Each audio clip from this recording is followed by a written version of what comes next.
Hey there, welcome to our full course video on ethical hacking by Simplilearn. In today's digital world, cyber threats are everywhere and the need for protection has never been greater. With our ethical hacking full course, you can become the expert who defends against these threats. This course will teach you the skills and tools used by ethical hackers to protect networks, applications, and even data. Learn how to outsmart cyber criminals and play a crucial role in keeping the digital world safe. As cyber attacks become more common, the demand for ethical hacking is rising. Ethical hacking isn't just about finding weaknesses, it's about securing and protecting valuable information.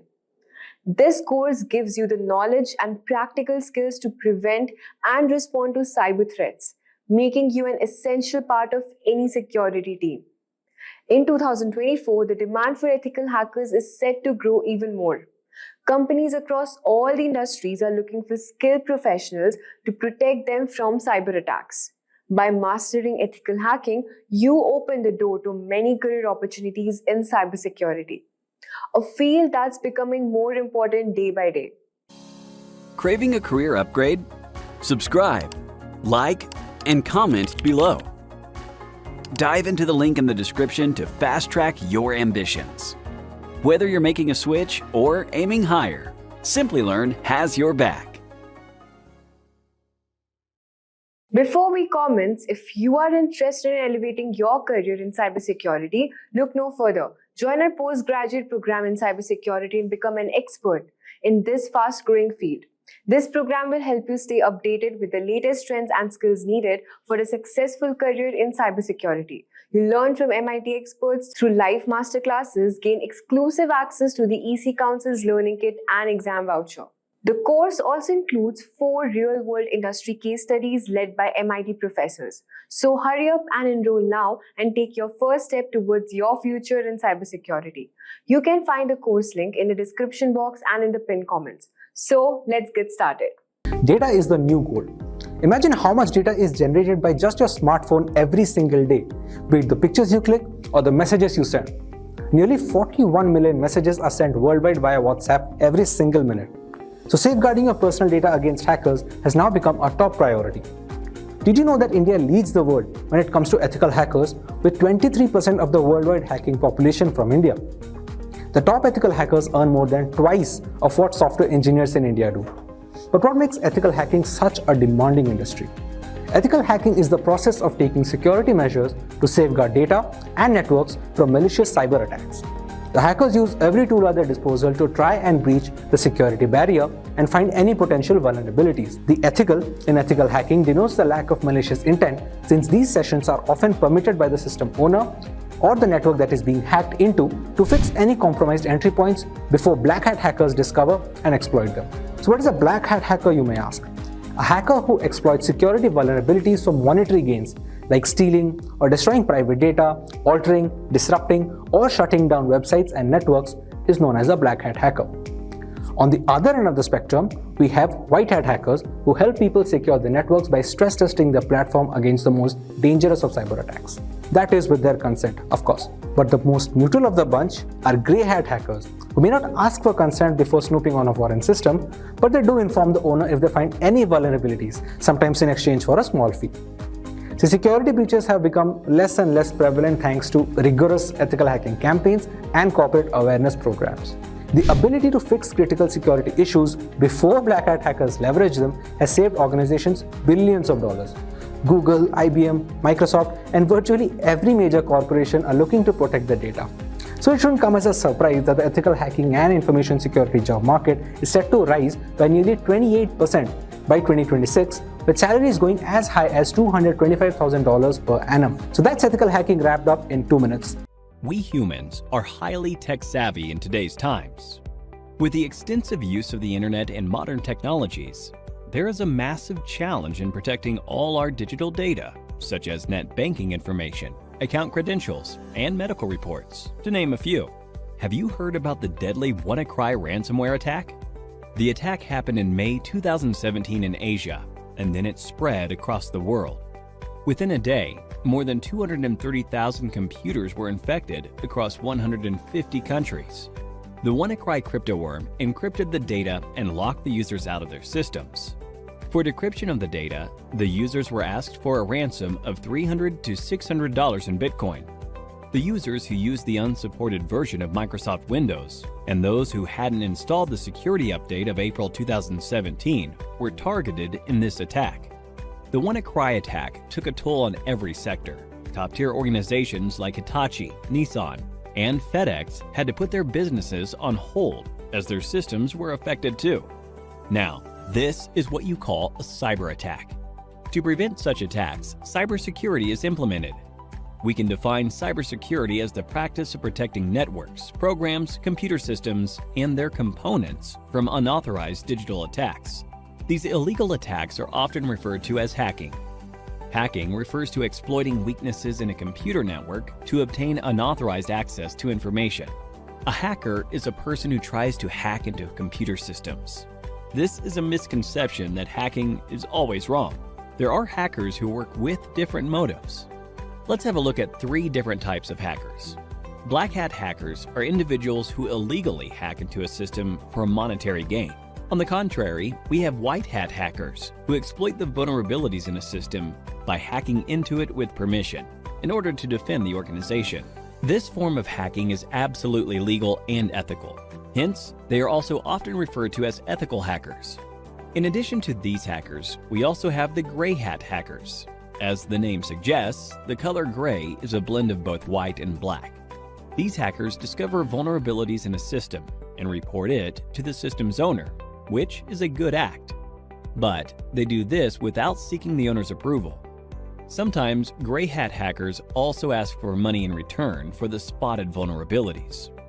Now that you have seen the different types of hackers, let's understand more about the hacking that is legal and valid, ethical hacking, through an interesting story. Dan runs a trading company. He does online training with the money his customers invest. Everything was going well, and Dan's business was booming, until a hacker decided to hack the company's servers. The hacker stole the credentials of various trading accounts. He asked for a lump sum ransom in exchange for the stolen credentials. Dan took the hacker's words lightly and didn't pay the hacker. As a result, the hacker withdrew money from various customers' accounts, and Dan was liable to pay back the customers. Dan lost a lot of money, and also the trust of his customers. After this incident, Dan gave a lot of thought as to what could have gone wrong with the security infrastructure in his company.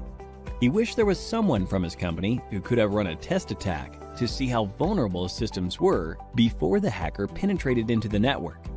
This was when he realized he needed an employee who thinks like a hacker and identifies the vulnerabilities in his network before an outsider does. To do this job, he hired an ethical hacker, John. John was a skilled professional who worked precisely like a hacker. In no time, he spotted several vulnerabilities in Dan's organization and closed all the loopholes. Hiring an ethical hacker helped Dan protect his customers from further attacks in the future. This, in turn, increased the company's productivity and guarded the company's reputation. So, now you know hacking is not always bad. John, in this scenario, exposed the vulnerabilities in the existing network, and such hacking is known as ethical hacking. Ethical hacking is distributed into 6 different phases. Let us look at these phases step by step with respect to how John, our ethical hacker, will act. Before launching an attack, the first step John takes is to gather all the necessary information about the organization's system that he intends to attack. This step is called reconnaissance. He uses tools like Nmap and HPing for this purpose. John then tries to spot the vulnerabilities, if any, in the target system using tools like Nmap and Nexpose. This is the scanning phase. Now that he has located the vulnerabilities, he then tries to exploit them. This step is known as gaining access. After John makes his way through the organization's networks, he tries to maintain his access for future attacks by installing backdoors in the target system. The Metasploit tool helps him with this. This phase is called maintaining access. John is a brilliant hacker. Hence, he tries his best not to leave any evidence of his attack. This is the 5th phase, clearing tracks. We now have the last phase, that is reporting. In this phase, John documents a summary of his entire attack. the vulnerabilities he spotted, the tools he used, and the success rate of the attack. Looking into the report, Dan is now able to take a call and see how to protect his organization from any external cyber attacks. Don't you all think John is an asset to any organization? If you want to become an ethical hacker like John, then there are a few skills that you need to acquire. First and foremost, you need to have a good knowledge of operating environments such as Windows, Linux, Unix, and Macintosh. You must have reasonably good knowledge of programming languages such as HTML, PHP, Python, SQL, and JavaScript. Networking is the base of ethical hacking, hence, you should be good at it. Ethical hackers should be well aware of security laws so that they don't misuse their skills. Finally, you must have a global certification on ethical hacking to successfully bag a position of an ethical hacker like John.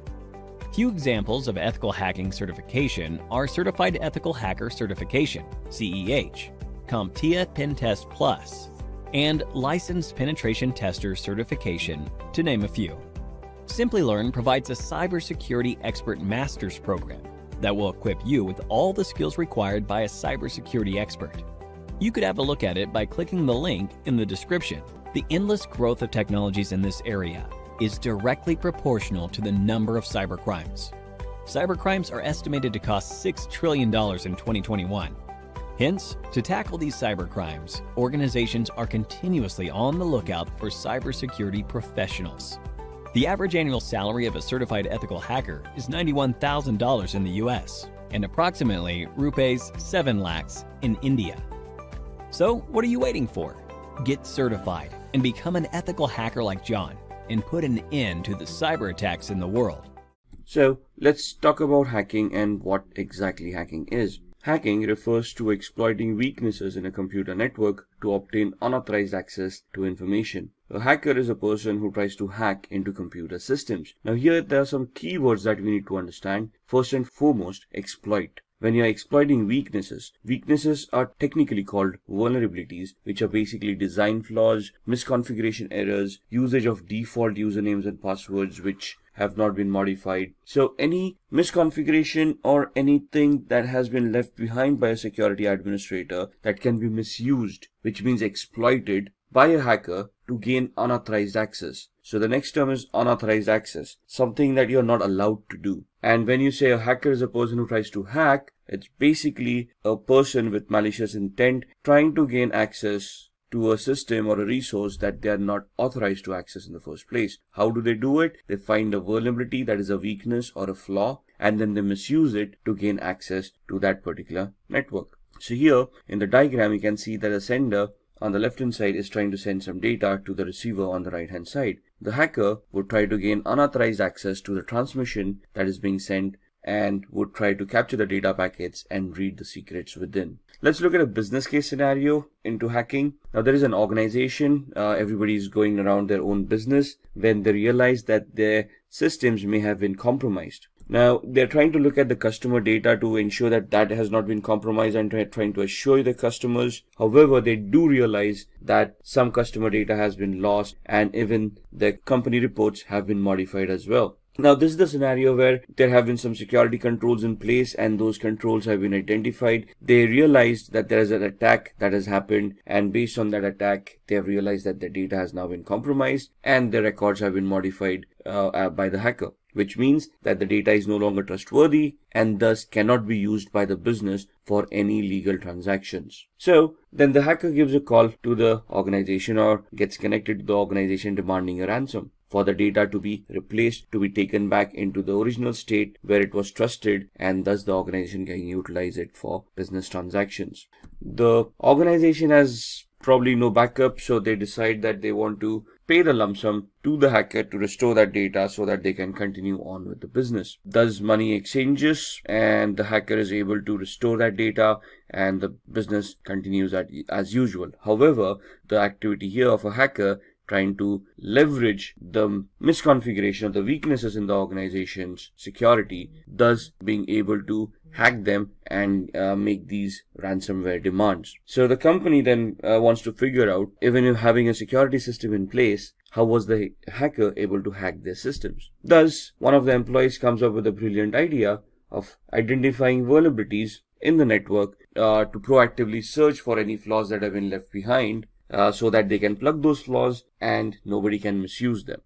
Thus, they figure out that they want to hire an ethical hacker who would help them identify the security posture of the organization, identify the weaknesses, vulnerabilities, and flaws, and help them remedy those flaws so that in future scenarios, these scenarios will not happen. So, before we go into an ethical hacker, let's understand what are the types of hackers. So, what are the types of hackers? Hacker is a technically skilled person who is very adept with computers. They have good programming skills, they understand how operating system works, they understand how networks work, they understand how to identify flaws and vulnerabilities within all of these aspects, and then they understand and know how to misuse these flaws to get a outcome which would be detrimental to the health of the organization.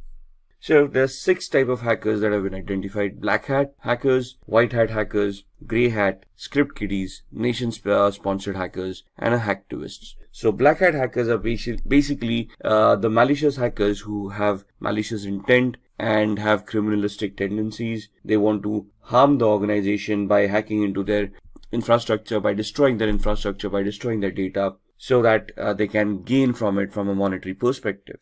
These guys are also known as crackers. The main aspect of these people are that they have malicious intent, they try to do unauthorized activities, and they try it for personal gain. Another important aspect to remember is that a black hat hacker will always try to hide their identity. They will spoof their online digital identity by masking it, by spoofing their IP addresses, MAC addresses, and try to remain anonymous on the network. A white hat hacker, on the other hand, is also an ethical hacker or a security analyst who's an individual who will do exactly the same thing that a black hat hacker would do, minus the malicious intent, plus the intent of helping the organization identifying the flaws and remedying them so that nobody else can misuse those vulnerabilities. So they are authorized to act on the company's behalf. They are authorized to do that activity which would help the company identify those flaws and thus help the company mitigate those flaws, improving on their security posture. So these kind of security experts or ethical hackers would help organizations defend themselves against unauthorized attacks. Grey hat hackers is a blend of both white hat and black hat hackers. So here they can work defensively and offensively both. They can accept contracts from organizations to increase their security posture. At the same time, they can also get themselves involved in malicious activities towards other organizations to personally gain or benefit from them by doing unauthorized activity. Script kiddies are people who are technically not much aware about what hacking is. They rely on existing tools that have been created by other hackers. They have no technical knowledge of what they're doing. It's just a hit or miss for them. So they just get their hands on a tool. They try to execute those tools. If the hack works, it works. Otherwise, it doesn't. So these people are basically who are noobs or newbies who are trying to learn hacking, or just people who with malicious intent who just want to have some fun or trying to impress people around. Then we have the nation or the state-sponsored hackers. As the name suggests, these hackers are sponsored by their government. Now, this may not be a legitimate job, but most of the governments do have hackers enrolled in their on their organizations to spy on their enemies, to spy on various countries and try to figure out the aspirations of those countries. So this is basically a spying activity where you're technically trying to get access to other countries' resources and then try to spy on them to figure out what their activities have been or what their future plans have been. And then we have the hacktivists, who is an individual who has a political agenda to promote, and they promote it by doing hacking. So these guys, what is the difference between a black hat hacker and a hacktivist? The black hat hacker may try to hide their identity. A hacktivist will claim responsibility of what they have done. So for them, it's a political agenda, a political cause, and they will try to hack various organizations to promote their cause. They would probably do this by defacing the website and posting the messages that they want to promote on these websites. So what exactly is ethical hacking then? We have discussed the types of hackers. We have identified a malicious hacker as a black hat hacker with the intent of doing harm to an organization's network for personal gain. We have discussed what the ethical hacker is. So an ethical hacker would be doing the same activity but in an authorized manner. So they would have legal contracts that they would be signing with the organization, which would give them a definite scope of what they're allowed to do and what they are not allowed to do.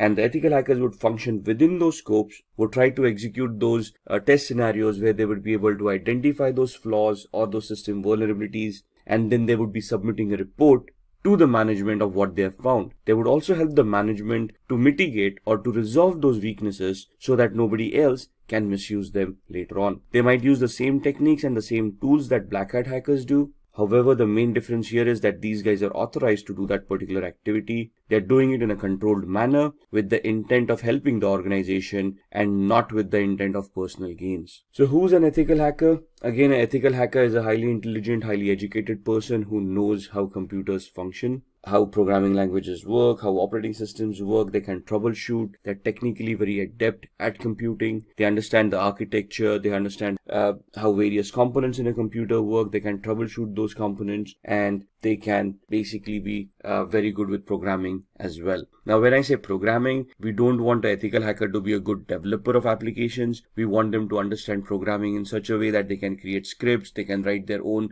short programs like viruses, worms, trojans, or exploits which would help them achieve the objective that they have set out for. So here you can see the ethical hacker. They are individuals who perform a security assessment of their companies with the permission of concerned authorities. So what is a security assessment? A security assessment is finding out the exact security posture of the organization by identifying what security controls are in place, how they've been configured, and if there are any gaps in the configurations themselves. So an organization will hire an ethical hacker. They would give the ethical hacker the information about what information is, or what security controls, what firewalls, what IDSS, IPSS, intrusion detection or intrusion prevention systems, antiviruses are already in place, and then they will ask the ethical hacker to figure out a way to bypass these mechanisms and see if they can still hack the organization. What is the need of an ethical hacker? The need of an ethical hacker is proactive security. The ethical hacker would identify all the existing flaws in an organization and try to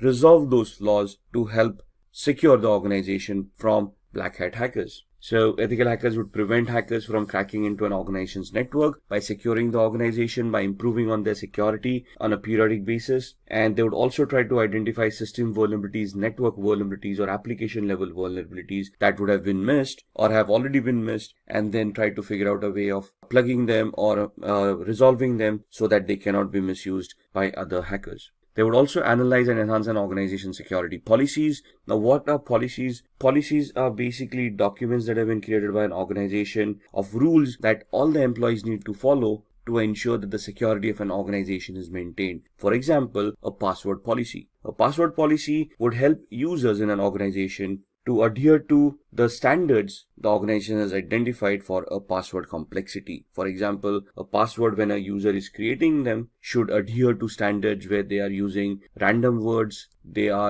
contain the alphabet A through Z, uppercase and lowercase, 0 through 9 as numerics, and special characters, and they are randomized so that the password becomes more stronger to prevent from brute force attacks. So what would an ethical hacker do at this point in time? They would try to test the strength of the passwords to see if brute force attacks or dictionary attacks are possible, and if any of these passwords can be cracked. They would ensure that all the employees are following the policies and all the passwords are as secured as the policies want them to be. If there are any gaps in the policies or the implementation of the policy, it is the ethical hacker's responsibility to identify those gaps and warn the organization about it. Similarly, they would also try to protect any personal information, any data that is owned by the organization that is critical for the functioning of the organization, and they will try to protect it from falling into the hacker's hands. Now, what are the skills that are required of an ethical hacker? These are the following skills. So first and foremost, they should have good knowledge with operating systems such as Windows, Linux, Unix, and Mac. Now, when we say knowledge about operating systems, it's not only about how to use those operating systems, but how to troubleshoot those operating systems, how these operating systems work, how these operating systems need to be configured, how can they be secured. For example, securing an operating system is not only installing a firewall and an antivirus, but you need to configure permissions on an operating system of what users are allowed to do and what users are not allowed to do. For example,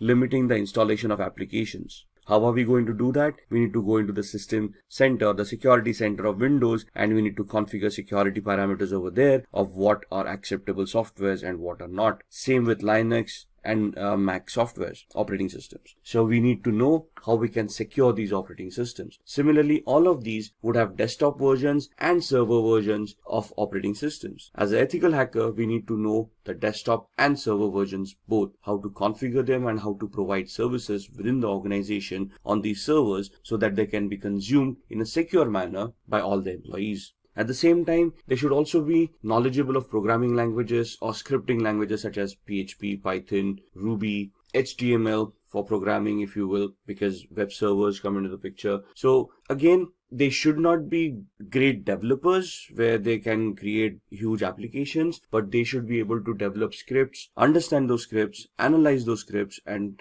figure out what the output should be of those scripts to achieve the hacking goals that they have set out for. An ethical hacker should have a very good understanding about networking. No matter whether you're in application security, you're in network security, or you're in host-based security, since a computer will always be connected to a network, either a local area network like a LAN or the internet, we should know how networking works. We should know the 7 layers of the OSI model. We should know which protocols work on those 7 layers. We should identify the TCP/IP model and how a OSI model can be mapped to the TCP/IP model. We should understand how TCP and UDP work, how each and every protocol is crafted, how they are supposed to behave for us to analyze and understand any network-based attacks. We should be very good in security measures. So we should know where those vulnerabilities would lie, what are the latest exploits available in the market, and we should be able to identify them. We should be able to know the techniques and the tools of how to deal with security, how to analyze security, and then how to implement security to enhance it as well.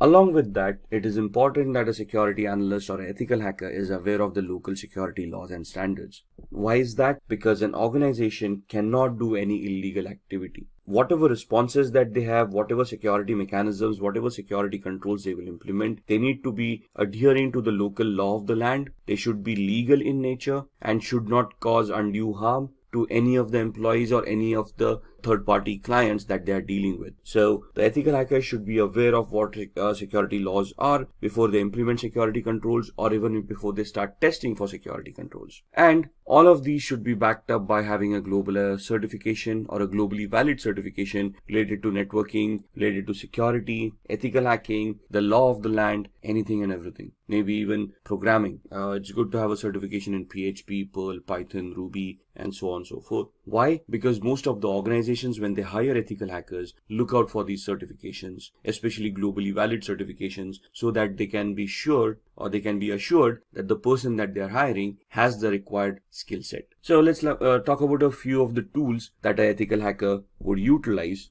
in their testing scenarios. To be honest, there are hundreds of tools out there. What you see on the screen are just a few examples of them. Nessus is a vulnerability scanner. What is a vulnerability scanner? It is an automated tool that is designed to identify vulnerabilities within hosts, within operating systems, within networks. So they come with their ready-made databases of all the vulnerabilities that have already been identified, and they scan the network against that database to find out any possible flaws or any possible vulnerabilities that currently exist on the host or the operating system or on the network. Similarly, there would be application scanners like Acunetics or Arachne that would help you scan applications and identify flaws within those applications as well. Now, all of these are automated tools. The essence of ethical hacker is when these tools churn out the reports, the ethical hacker can understand these reports, analyze them, identify the flaws, and then craft their own exploits or use existing exploits in a particular manner so that they can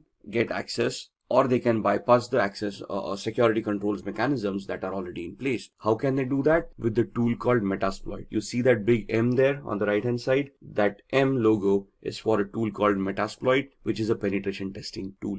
What is a penetration testing tool? It is that tool that will allow an ethical hacker to craft their exploits or choose their exploits for the vulnerabilities that have been identified by Nessus. Since we are interacting with computers, we will always be interacting using tools, right? So the first tool, Nessus, identifies the flaws and the possible list of vulnerabilities. We do a penetration test using Metasploit to validate those flaws and to verify that those flaws actually exist. and try to figure out the complexity of those flaws. And that's where Metasploit helps us do that. Wireshark would be used in the background while we are doing both the activities using Nessus or Metasploit to keep a track of what packets are being sent and received on the network, which will help us analyze those packets. So whenever I run a Nessus scanner, I would run a Wireshark in the background. It will capture the data packets, and I can go through those data packets and analyze that data packets to identify what Nessus is actually trying to do. Similarly, when I try to attack a machine using exploit on Metasploit, I will keep on Wireshark running in the background to capture the data packets that have been sent and the responses that I've received from the victim, so that I can also go through those packets and analyze the responses and analyze the attack, whether it was successful,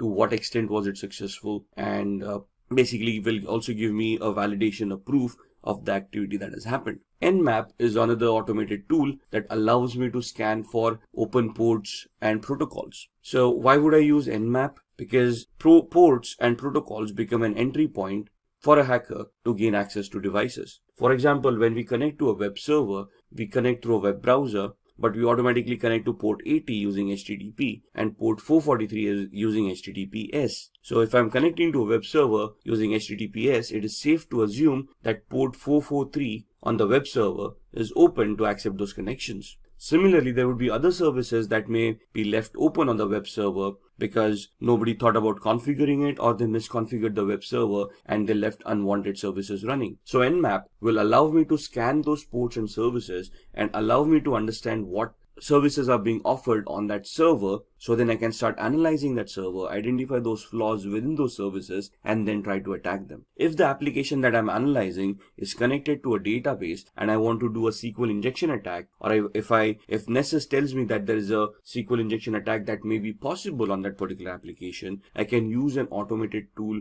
called SQL Map or SQL Map that would allow me to automatically craft all the queries that are required for a SQL injection attack and help me do that attack at the same time. So here I do not have to manually create my own queries. The SQL map tool would automatically create them for me. What I would do is I would use Nessus to identify that particular flaw. If Nessus reports that flaw, I would then go use the tool SQL map, configure it to attack that particular web server, and when I fire off the tool, it will then automatically start directing queries, SQL injection queries, to the database to see if those databases are vulnerable, and if yes, what data can be retrieved from those databases. So all of these tools in a nutshell would help me hack networks, applications, operating systems, and host devices. And this is what an ethical hacker does. They use these kind of tool sets, they identify what attacks they need to do, they identify the right tool for that particular attack, and they write their exploits, they create those attacks, and then they start attacking, analyze the response, and then give a report to the management,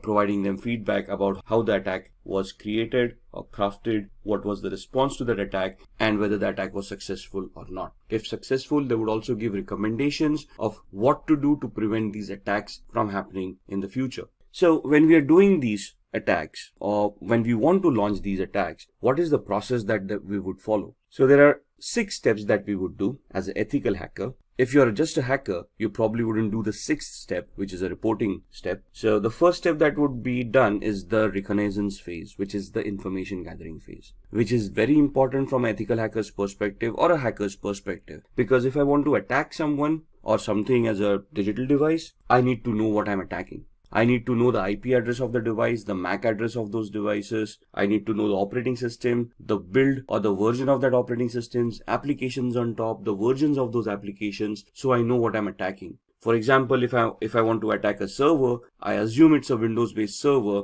and I use a particular tool to attack it, but it actually turns out to be a Linux-based server, my attacks are going to be unsuccessful. So I need to focus my attack based on what is there at the other end. So in my information gathering phase, I want to identify all of that information. Once I have that information done, I'm going to scan those servers using tools like Nmap that we just talked about, and we're going to try to see the open ports, open services, and protocols that are running on that server that can give me possible entry points within the network or within the device or within the operating system. At the same time, along with the scanning with Nmap, I would run a vulnerability scanner, the Nessus vulnerability scanner we talked about, or Acunetics for applications, and then I would try to identify vulnerabilities in those applications, operating systems, or networks. Once I have identified those vulnerabilities in the scanning phase, I would then move on to the gaining phase, where I would then craft my exploits or choose existing exploits and start attacking the victim. At this point in time, if my attack is successful, I will probably have gained access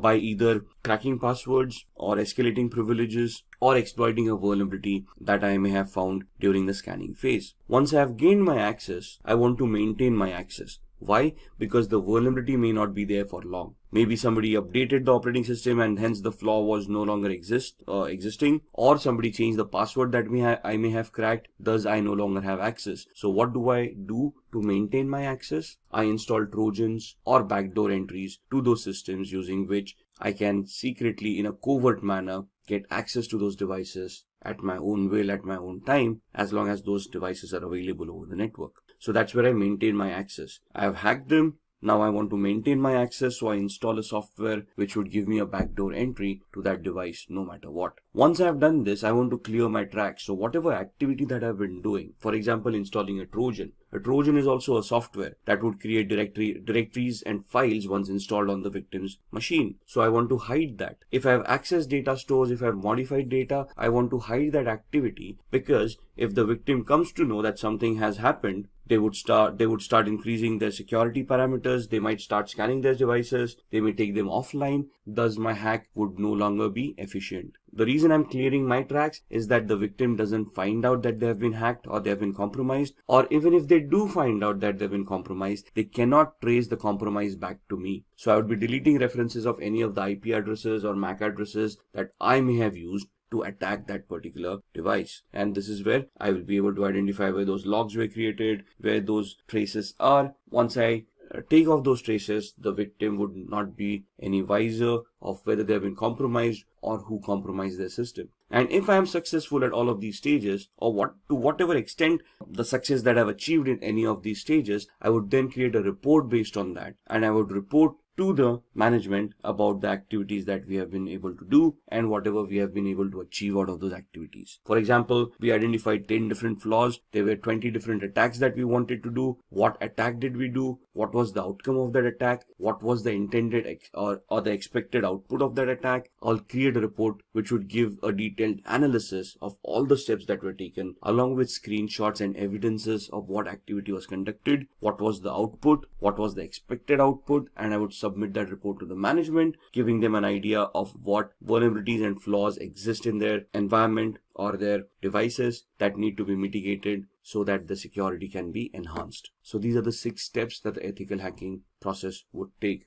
Just going through this, the reconnaissance is where you're going to use hacking tools like Nmap, HPing to obtain information about targets. There are hundreds of tools out there depending on what information you want. Then in scanning, again, Nmap, Nexpose, these kind of tools to be utilized to identify open ports, protocols, and services. In gaining access, you're going to exploit a vulnerability by using the Metasploit tool that we talked about in the previous slides. In the maintaining access, you're going to install backdoors. You can use Metasploit at the same time. You can craft your own scripts to create a Trojan and install it on the victim's machine.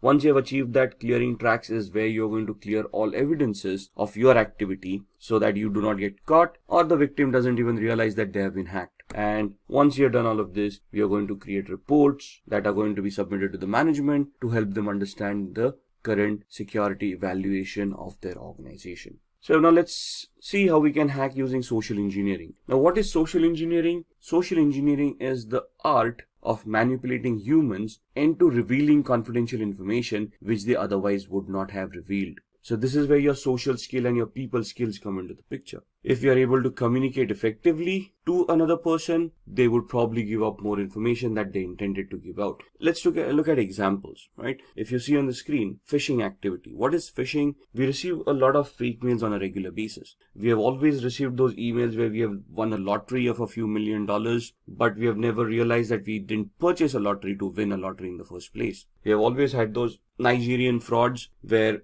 a prince died in some South African country and you out of 7 billion people on the planet have been identified where they want to transfer a few $100 million through your account and they want to give you 50% of that money in return as thank you. So some very basic attacks where you go onto websites and there's a banner flashing at you saying congratulations, you're the 1 millionth visitor to this website, click here to claim your prize. All of these are social engineering attacks, phishing attacks, fake websites, fake communications being sent out to users to prey on their gullibility. Most of humans always have that dream of striking it rich, winning a huge lottery once and for all, and living their life lavishly ever after. But sadly, in the real world, that doesn't happen that often. And if you're receiving those mails, it is very important that you first research the validity of those communications before you even want to act upon them. So why are humans susceptible to social engineering? Because humans have emotion. Machines do not. Try pleading with a machine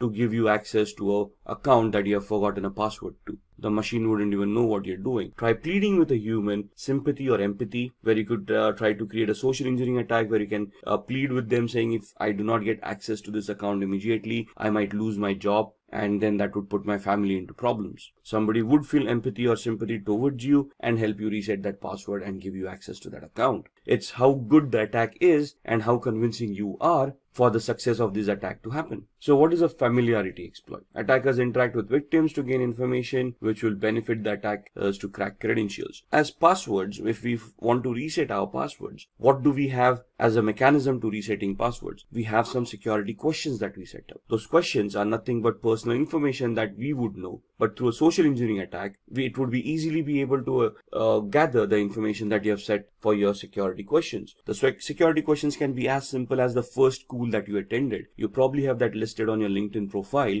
where a person can just go in there and see your academic qualifications and identify the school that you were in, right? Similarly, it might also be a question, what was your mother's maiden name? That's a very good attack. And that's, if a person can interact with you, let's say they're trying to take a survey and they approach you for a feedback on a particular product that you have been utilizing and they ask you these questions, you wouldn't think twice before giving those answers. As long as the request sounds legitimate to us, we are able to justify that request, we do answer those queries. So it's upon us to verify the authenticity of the request coming in before we answer it. Phishing, as discussed, would be fraudulent emails which appear to be coming from a trusted source. So email spoofing comes into mind, fake websites, and so on and so forth.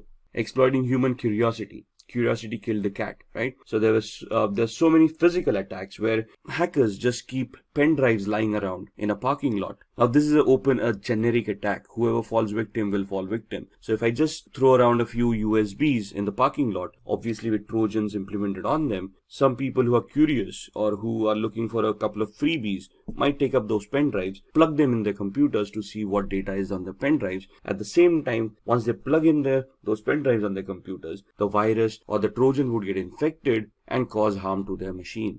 Then exploiting human greed. We just talked about the Nigerian frauds and the lotteries, those kind of attacks, the fake money making gimmicks. Now basically this is where you prey upon the person's greed kicking in and they are clicking on those links in order to get that money that has been promised to them in that email. So one of the safest mechanism to keep data private and to keep yourself secure is using encryption. Now encryption can happen through cryptography. What is cryptography? Cryptography is the art of scrambling data using a particular algorithm so that the data becomes unreadable to the normal user. The only person with the key to unscramble that data would be able to unscramble it and make sense out of that data. So we're just making it unreadable or non-readable by using a particular key or a particular algorithm, and then we're going to send the key to the end user. The end user using this same key would then decrypt that data. If anybody compromises that data while it is being sent over the network, since it is encrypted, they would not be able to read it. So the encryption algorithm would be something like this. Now if you see the computer word once made into unreadable format would look like EQORXVGT. For an end user it wouldn't make any sense, but the person who has a key to unscramble that would be able to convert it back to computer and then understand the meaning of that word. So this is just a substitution cipher that is being shown on the screen. So what is the alphabet? The key is alphabet plus 3. So C plus 3 alphabets, that becomes E. O becomes Q, M becomes O. So the key that is utilized to scramble the data is the character that you are at, the third character from there would be the corresponding key. So the encrypted message is also known as a cipher. The decryption is just the other way around, where you know the key now and you can now figure out what that E corresponded to by going back 3 characters in the alphabet. Most of the times a certified ethical hacker must decrypt a message without knowing the secret key. So let's say a ransomware has affected your organization or has affected a device, and you want to figure out or you want to decrypt that data. Now, as an ethical hacker, you wouldn't be for paying a ransom to the hacker, would you? So it is now your prerogative of how you're going to work around and how you're going to try to crack the encryption mechanism, how to crack the cipher to decrypt that message and see what's within it, right? Decryption without the use of a secret key, that is known as a cryptanalysis. Cryptanalysis is the reversing of an algorithm to figure out what the decryption was without using a key. So cryptanalysis can be done using various formats. The first one is a brute force attack, second is a dictionary attack, the third one is a rainbow table attack. A brute force attack is trying every combination, permutation and combination of the key to figure out what the key was. It is 100% successful, but may take a lot of time. A dictionary attack is where you have created a list of possible encryption mechanisms, a list of possible cracks, and then you try to figure out whether those cracks work or not. Rainbow tables are where you have an encrypted text in hand and you're trying to figure out the similarities between the text that you have and the encrypted data that you wanted to decrypt in the first place. So in the brute force attack, you're trying every possible combination, permutation of what the key would be. In dictionary attack, you have a word list that would tantamount to the key, and if you're trying to match all the words listed in the text file or the word list to see if any of those words are going to work to decrypt that data. Here in the rainbow table, the ciphertext is compared with another ciphertext. You find out similarities and then you try to work or reverse engineer your way accordingly. So let's have a quick demo on cryptography before we end this session. So to begin with the demo of cryptography, we are on a website called spammimic.com, which will help us scramble the message that we created into a completely format which would be unrelated to the topic at hand. So if I say I want to encode a message, turn a short message into spam. So what this does is, you want to send across a secret message, you type in the secret message, a short one, and it will convert that into a spam mail. You send it across, so whoever's reading that spam mail would never get an idea of the embedded message within it. So if I want to type in a message here, hi, this is a secret message, the password is ASD@1234, and I want to send this out to people or to one of my colleagues, but I want to send it out in a secret manner so that others are not aware of this. So when I press on encode, what the algorithm will do is it will convert this message into a spam mail. So my message, hi, this is a secret message, the password is @1234 or ASD@1234, gets converted into this. Now if you read it, dear e-commerce professional, this letter was specially selected to be sent to you. This doesn't make sense. There is nowhere or no reference to the actual message that I've already said. So if I copy this entire message and I send it, let's say via email, to the recipient. Now the thing is that the recipient needs to know that I've encoded it using spam mimic. The algorithm needs to remain the same. So once they know that it is spam mimic, what they can do is, now in this instance what I'm going to do is I'm going to open up a new browser and I'm going to go to the same website. And at this point in time, I'm going to click on decode. When I click on decode, I'm going to paste the message that I've just copied. There we are. And this message is now being copied into a different browser. And if I decode this, you will see that it will convert it back to the original message that there was. So the key is there at spam mimic and it is embedded within the message. So whenever we paste the message in the decode factor, it knows what the key was and it can decrypt that message and give me the actual message that was embedded within it. There we are, the entire message. This is what we created in the Google Chrome browser, and in the Firefox browser we decoded. Similarly, if I want to protect these kind of messages, there is an aspenencrypt.com website where, let's say, we use text encryption and I want to encrypt the same message. This is a secret message. The password is asd@1234, and then I give it a password to protect this message, let's say the word password, and I use the cipher to scramble this by using, let's say, AES, which is the strongest cipher right now, and I say encrypt. So this is what the encryption would look like. And basically, if I don't have the password over here, if I decrypt it, you would see that the error has occurred. Now, if I type in the password over here and then decrypt it, it will be able to convert that back into the unscrambled text, and it will give me what the original message was. This is a secret message. The password is asd@1234. So if I want to keep my data secure from hackers, I want to scramble it in such a way that they would not be able to crack it, or it would be very difficult for them to crack it. And this is one of the first mechanisms that would be recommended by any ethical hacker to keep the data secure. Now let's talk about downloading and installing Kali Linux. Along with that, we'll also be looking at the basic commands that are required for Kali Linux. Alright, so I've opened my browser and we want to go to the Kali website. So we want to go to kali.org. You can directly type in kali.org and go to the website. I can just do a Google search and say Kali download, and it will give you the same website, but it will directly take you to the downloads pages. So either here or you can go to the home page.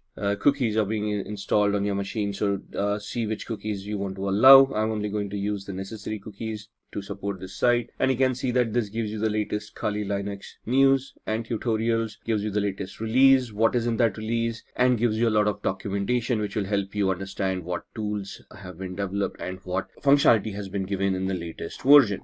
If you want to download, you can directly go here and you can download Kali Linux. Now, Kali Linux is a 2.6 gigabyte download, so it's going to take time, the latest version being 2019.4. And we click over here. I'm using a download manager to manage all these huge downloads, and you can see it's pointed to the operating systems folder, and it is going to be a 2.57 GB download. So we click on download, and in the background, you can see this is going to be downloaded, and we're going to minimize this. And it will take a few minutes for that to download, but this is an ISO image, so we need to install it on a virtual machine. So what we need is we need to use a hypervisor which will allow us to create virtual machines. So we can either use VMware Workstation, which you can download from here. However, this is paid version, so you can see it is around $250 or something for this software, but it is a very good software to have. So if we click on download now, it is going to start the download. It's a 30-day trial period if you want to use it. After 30 days, you'll need to enter the key, which you'll get after purchasing the software. If you do not want to utilize this, the free version that you have, you can either download VMware Player, but there are some limitations for VMware Player that you might want to look at. You want to compare these products before you want to purchase them, right? Otherwise, you can download Oracle VirtualBox, which is a free hypervisor. It's not as robust as VMware Workstation, but it does the trick, right? So the free version 6.1 is free, and you can then create your own virtual machines over there and install operating systems on them. What I I already have a VMware Workstation installed, so I'm just going to open that up. And that's my VMware Workstation. As you can see, I already have a lot of virtual machines created over here. What we are going to do is we are going to configure a virtual machine for the Kali Linux operating system that we are downloading, which should be somewhere here. Let's see, it's at 43%, so halfway there. Till then, let's create the virtual machine. So I click on File, create a new virtual machine. I'm going to customize the machine. So click on Next. This leave it default. We don't want to change that. And then we want to install the operating system later. We don't want to point it out right now. So I'll just click on I will install the operating system later. Click on Next. We want to install Linux. Now in the drop down, you would not see Kali Linux over here. However, you can choose Ubuntu 64-bit. That's what I'm going to choose. There it is. Next. What is the name that we want? I want to give it Kali Linux without the typo, and I want to store it in one of the folders that I've created. By default, it stores on the C drive, which is not a good place to store. You don't want to run out of space on your C drive. So I'm going to click on this PC and this is my data, and in here I'll have a folder called virtual box or virtual machines. There it is, within which you can see the other softwares that I already created. I'm going to create a new folder and call it Kali 2019 L. L for is latest for me, because you can see I already have a Kali Linux. So I'm just going to identify this folder with the L at the end. Going to select it and click on OK. You can see the path being changed over here. Click on next. It's going to ask you how many processors. Now, depending on the processor that you have, you can see I've got an 8-core i7. So if I give it 16 cores or 16 processors, that's not going to work. I cannot go beyond what the physicality already is. So for this machine, one processor with 1 core is more than enough. If you're going to use a lot of tools at the same time, you might just want to give it 2 cores. So we're giving it 2 cores. It will ask us for RAM to be provided for this virtual machine. By default, 2048 megabytes. That's 2 GB of RAM is more than enough. If you require more, we can change this later on.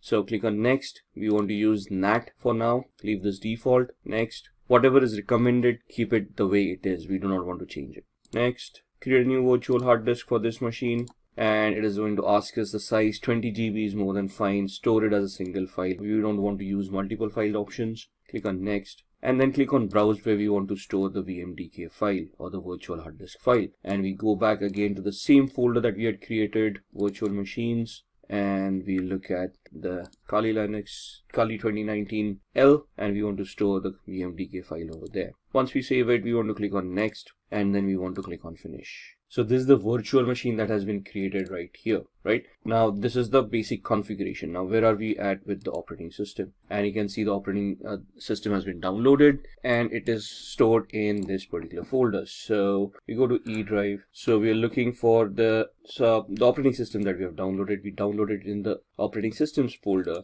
And if we go in here, you can see the current one, the Kali Linux 2019.4 ISO right here. So what we do, we go back to the Kali Linux machine that we have created, edit virtual machine settings, and we point this virtual machine using the CD DVD, and then we point the ISO, the one that we downloaded over here. So we go back to E drive, we go back to OS, and we click on Kali Linux 2019, click on open. So now when this boots up, it will boot up with this ISO, and then it will allow us to install the operating system. So click on OK. Then we click on power on this virtual machine. It will start powering on. It will boot to the ISO and it will start giving us the booting options. So I'm just going to enter the full screen mode over here for this to be better visible.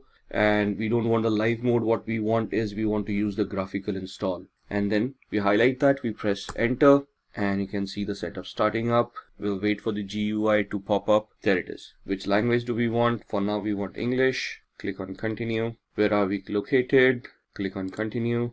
And the configure your keyboard. We want the US keyboard, American English.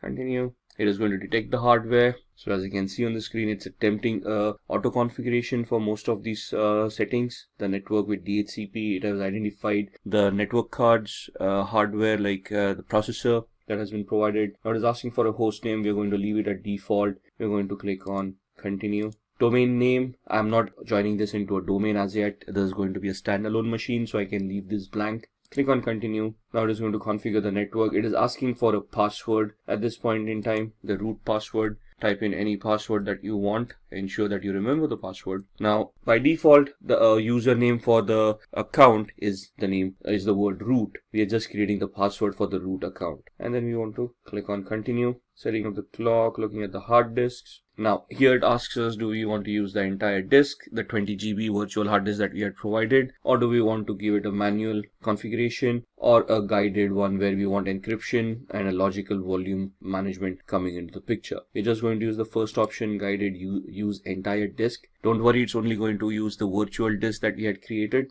Click on continue. It will give us that it's a 21.5 GB VMware virtual disk that we had. And click on continue. All files in one partition, that's what we want, recommended for new users, whatever it is. We don't want to change these folders. Continue. And this is what we have configured. Once we click on continue, it is going to say, are you sure you want to make these changes? Click on yes. Click on continue, and it will start installing Kali Linux on your device. Now this is going to take a few minutes. for the installation to work. Alright, so that's the installation that's completed. Now it's asking us to configure a package manager. A network mirror can be used to supplement the software that is included on the installation media. This may also make newer versions of software available. Do you want to use a network mirror? We can click no for now and then click on continue. Now this is going to install the grub bootloader. This might take a few minutes as well. Install the grub loader to the master boot record. Yes. Click on continue. Click the hard disk that you have just utilized. This is the one. Click on continue. It will install the grub bootloader, running through the last phases of the installation. And now it says the installation is complete. We want to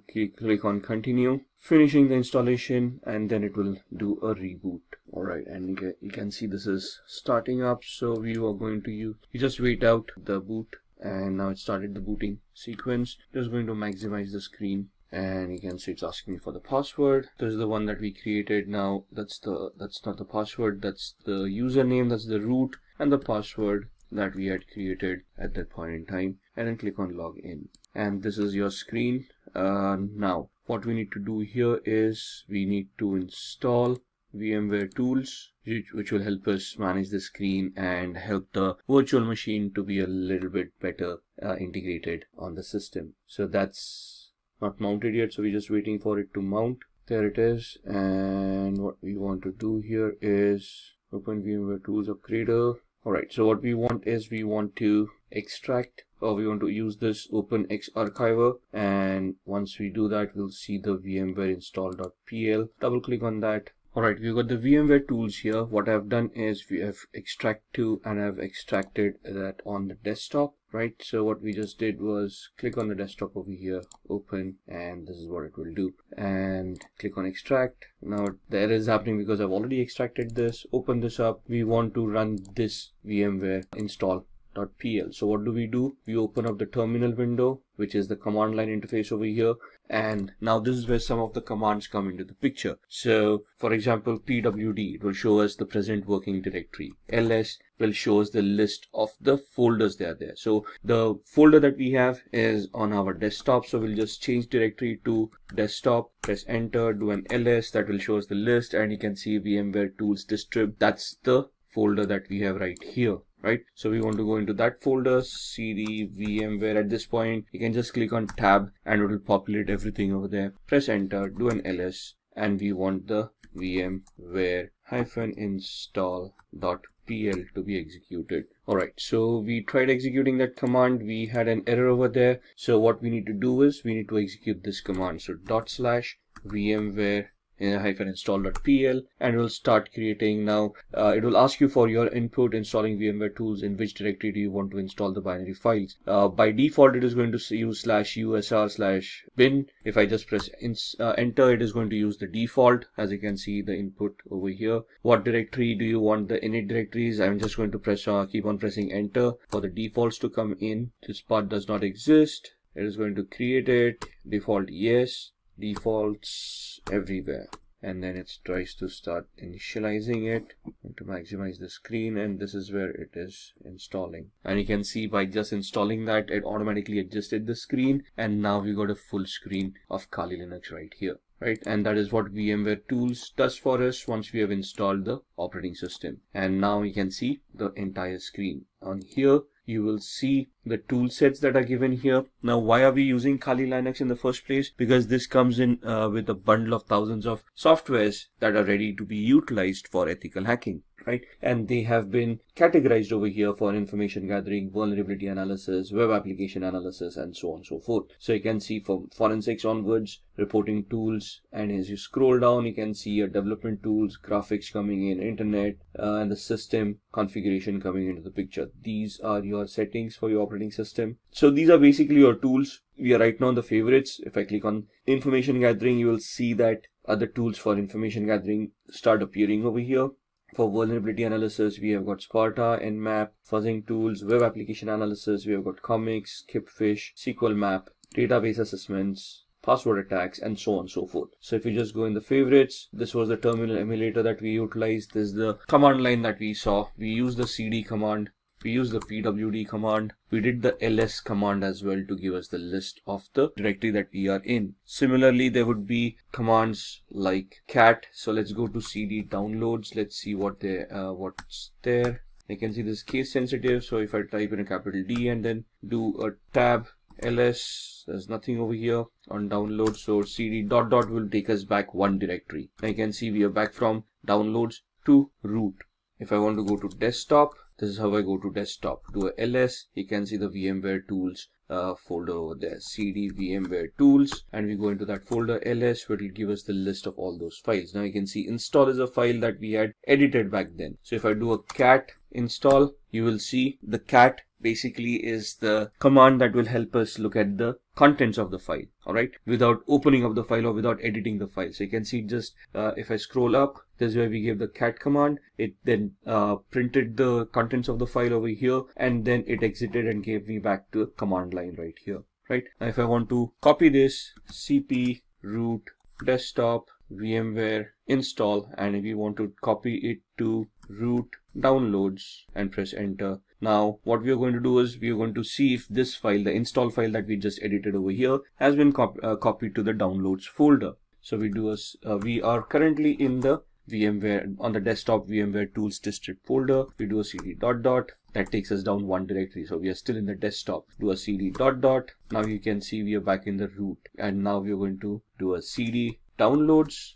do an ls, and you can see the copied file right here. So if I do a cat install, you can see the same content of that file coming in. So these are some of the commands that we would need to learn as we go ahead. The remove command is, let's say we've got install, we do a man rm. Man is the manual page command that gives us the pages with the description of how that particular command is to be utilized. So rm is remove files or directories. Synopsis is the description, the options, -f for force, -i for prompt, -capital I prompt once before removing more than 3 files, and so on and so forth. If you want to exit this, you can press q to exit, and you come back to this page. So if I say rm install ls, you will see that the install file has now been deleted. So in Windows we use the del command. In Linux it is the rm command. So this is what we wanted to look at, the demo for Kali Linux, how to download it, how to install it, and some of the basic commands that we can utilize. Alright, let's begin with the phishing tutorial. We have the Kali Linux operating system booted up over here. What we are going to do is we are going to open up a tool called SET, Social Engineering Toolkit, which you would find in this option, and that's the tool that we want. It's a command line tool, a menu driven tool. We are going to host a fake Facebook page, and we can see how we can harvest credentials by this kind of an attack. So these are some disclaimers you might want to go through there. Do you want to agree to the terms of service? Yes. Press enter. And that's your social engineering toolkit. And we are talking about a phishing attack which comes under the social engineering attack. So like I said, it's a menu driven tool. So we just have to look at these options and then just type in the number of the option that we want. So we want to do a social engineering attack. So I type in 1, press enter. In that it is asking me whether I want a spear phishing attack, a website attack vector. We are going to choose a second option. So I type in 2, press enter, and then it asks me what I want to do. I want to take the third option here, credential harvester attack methodology, and we want to do the third attack. Now it is asking whether we want to use the in-house website templates that it already has, or do we want to clone a site, or do we have a customized site that we have prepared that we want to migrate into this tool. We are going to do the site cloning option, so we are going to type in 2, press enter, and then it is going to ask me the IP address where it wants to capture and store the credentials. By default, this is the IP address that I'm using, so if I leave it blank, it will take my default IP address. So I'm just going to press enter, and now it is asking me the URL to clone. So I type in https www.facebook.com. What it is going to do, it is going to connect online, and it is now it has cloned the website, Facebook login.php. The best way to use this attack is that if the username and password form are in the same field or the same page. Regardless, this captures all posts on a website. So you may need to copy www into HTML depending on where your directory structure is. Press return if you understand what we are saying here. So press enter. The social engineering toolkit credential harvest attack is running on port 80, information will be displayed to you as it arrives. So the site was 71.134, right? The default IP address, and this is where the website is being hosted. Let's check that out. So let me open up a browser on my host machine, and let me point it to the Kali Linux machine that we have just created, 192.168.71.134, and you should see a login to Facebook coming up right here. Looks genuine. It is genuine because we just went online and downloaded this. Let's just have a recap. Let's have an explanation of what we are trying to do. I am trying to host fake Facebook page on my server, which has an embedded script in it, which is going to do credential harvesting. So the attack here is, let's say if I'm now hosted this, I can craft a fake email, send it across to a victim saying your Facebook account has seen some unforeseen activity, create a hyperlink using HTML coding. Within that, click here to access your account and verify that the account is secured. And when they click on that link, they will be redirected to my fake page, which is here. You can see the IP address is my virtual machine's IP address, but I'm seeing a Facebook login page, and I'm going to type in someone@somewhere.com, and the password I'm just going to type in the regular ones that I use. And if you see it, when we typed in the username and password, the page just refreshed and gave us the login page again. But now if you look at the URL, I'm actually on Facebook's login page, which is exactly the same that I was hosting. So a layman wouldn't probably figure out they've been hacked by now. They just would figure out, okay, they probably typed in the incorrect password and the page refresh or something like that, and they're just going to log in and they're actually going to access the Facebook page. Thus,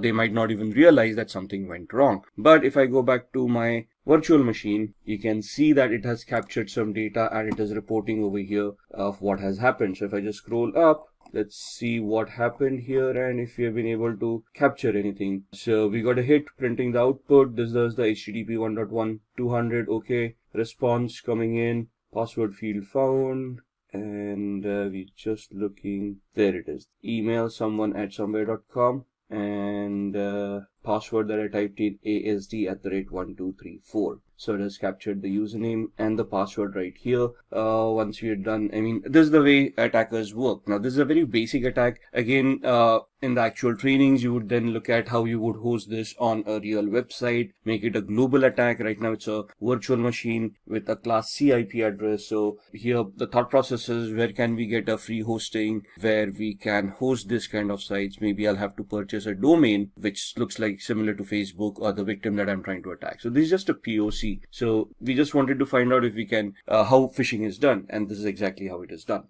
right? So pressing Control C would exit this tool and takes you back to the actual menu. Press 99 to exit, and there it is. Close the window, and that's the phishing practical. After phishing, let's talk about SQL injection. SQL injection stands for structured query language injection, which is a database attack, though it resides within the application. So it's the application vulnerability that we are trying to look at to try to bypass authentication. As the name suggests, a SQL injection vulnerability allows an attacker to inject malicious input into a SQL statement. What is a SQL statement? A query that is used by an application and is fired off to the database. Database executes that query, gets that information that is required, and sends it back to the user if the user is authenticated. So we're going to look at the SQL injection attack demo here. And what we are going to do is we are going to go back to our VMware workstation.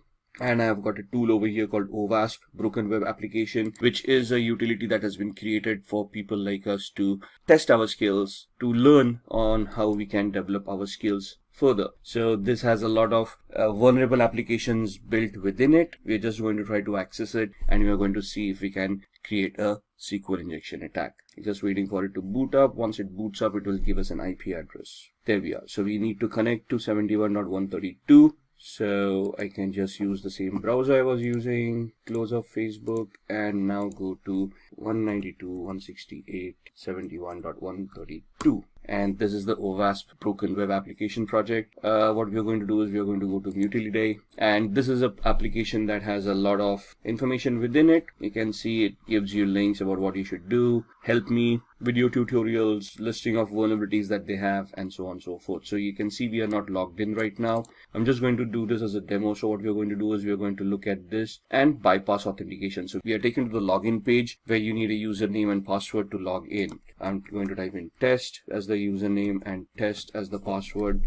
Click on login and you can see that account does not exist, so the authentication mechanism works. Now what we want to do is we want to create a query. Now what does a query look like? When I type in a username and a password, if I just type in a single quote here, it is going to create an error, and this is what a SQL query looks like. Select username from accounts where username is a single quote, and then the exception error happened, so it's not showing the rest of the query to us. Now what I'm going to do is I'm just going to craft a query here, single quote, and give it a condition or 1 equals 1 space hyphen space. What happens, hyphen space is comments out anything after that. So the password field is being commented out at this point in time, and I'm just giving it a condition where the condition is true. 1 does equal 1. And if this condition is true, it is going to allow me to log in. So you can see right now we are not logged in. This bypasses the authentication mechanism, and you can see user authenticated, and we are now logged in as admin. So in the training, what we need to understand as a whole is how SQL works, what are the queries that are structured with, how you can, what are the testing operators. Now,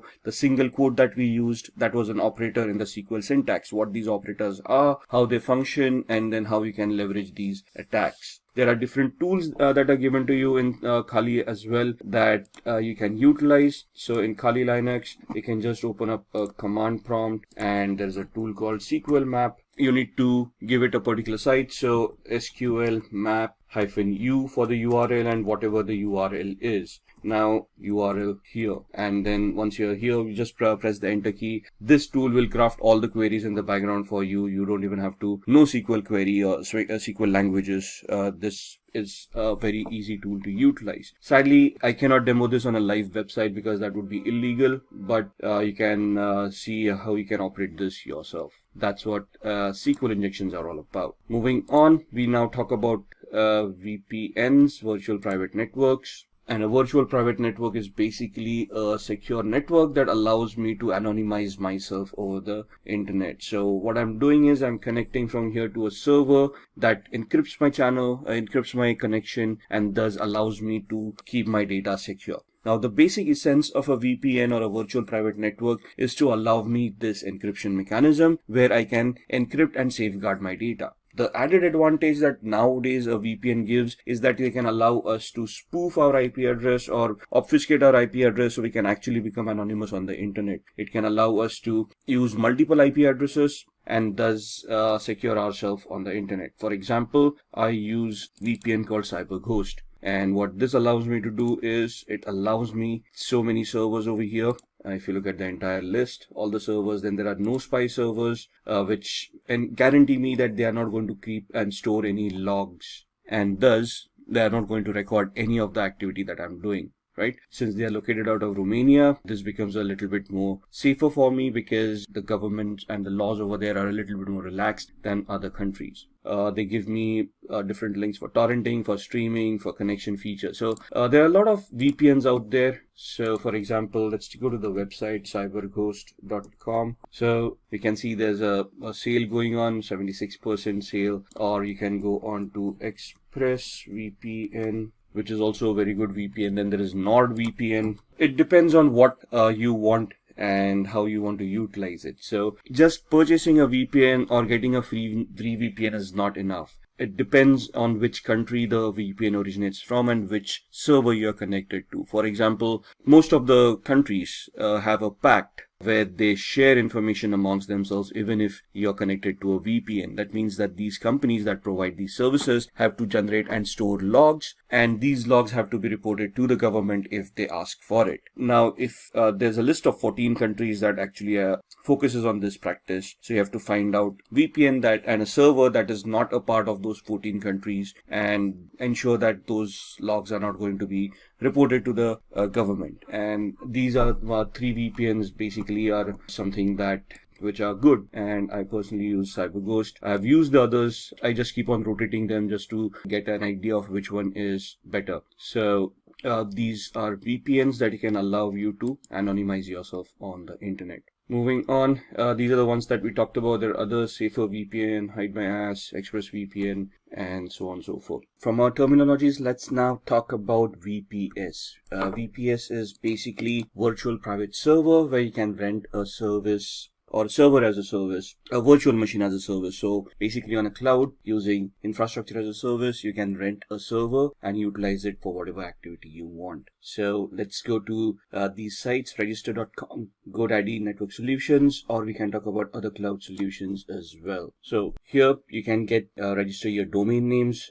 So in the previous exercise, for let's say when we talked about the phishing exercise, what we want is we can go on to register.com, or we can go on to GoDaddy.com, and we can purchase a particular domain. For example, something like this. Instead of the O's, I'm typing in a couple of zeros for the Facebook, and let's see if anything of that is available. Now something.photo is available, or facetips.com is available. There are other options that are making over here that they're giving us over here. And once we purchase this, we can then have our own hosting with a web hosting as a service. And we can have a Linux-based hosting, or a Windows-based hosting, depending on what you want. And that's where your shared hosting comes into the picture. If you just want, if you want to look at a virtual server and you want to rent a server over there itself, you can move on to rackspace.com, and here in your services, you can have physical server or a virtual server in a public cloud. Your other cloud providers, for example, would be Amazon, AWS, and on AWS, you can basically look at EC2, Elastic Compute Cloud, which is basically virtual servers in the cloud. And over here, you can rent out a server with whatever capacity you require. You'll obviously have to pay the rent for what those servers are going to cost. But once you have those servers, you can then launch any services on top of it. Looking at other services that we have, we talked about Tor. Tor is a onion routing software that allows users to browse the web anonymously. So we can just go online and we can try to spoof our identity, and I'm going to show you how. So I've got a VMware workstation right here, so we're just going to pull that up, and we're going to power on a Windows 7 machine where we're going to look at the onion routing. So our Windows machine has booted up. We're just going to log in, and this is my Windows 7 machine. Now I've got a Chrome browser right here, and we're going to go to a website called seemyip.com, which is going to give the IP address that I'm currently using. So right now I'm not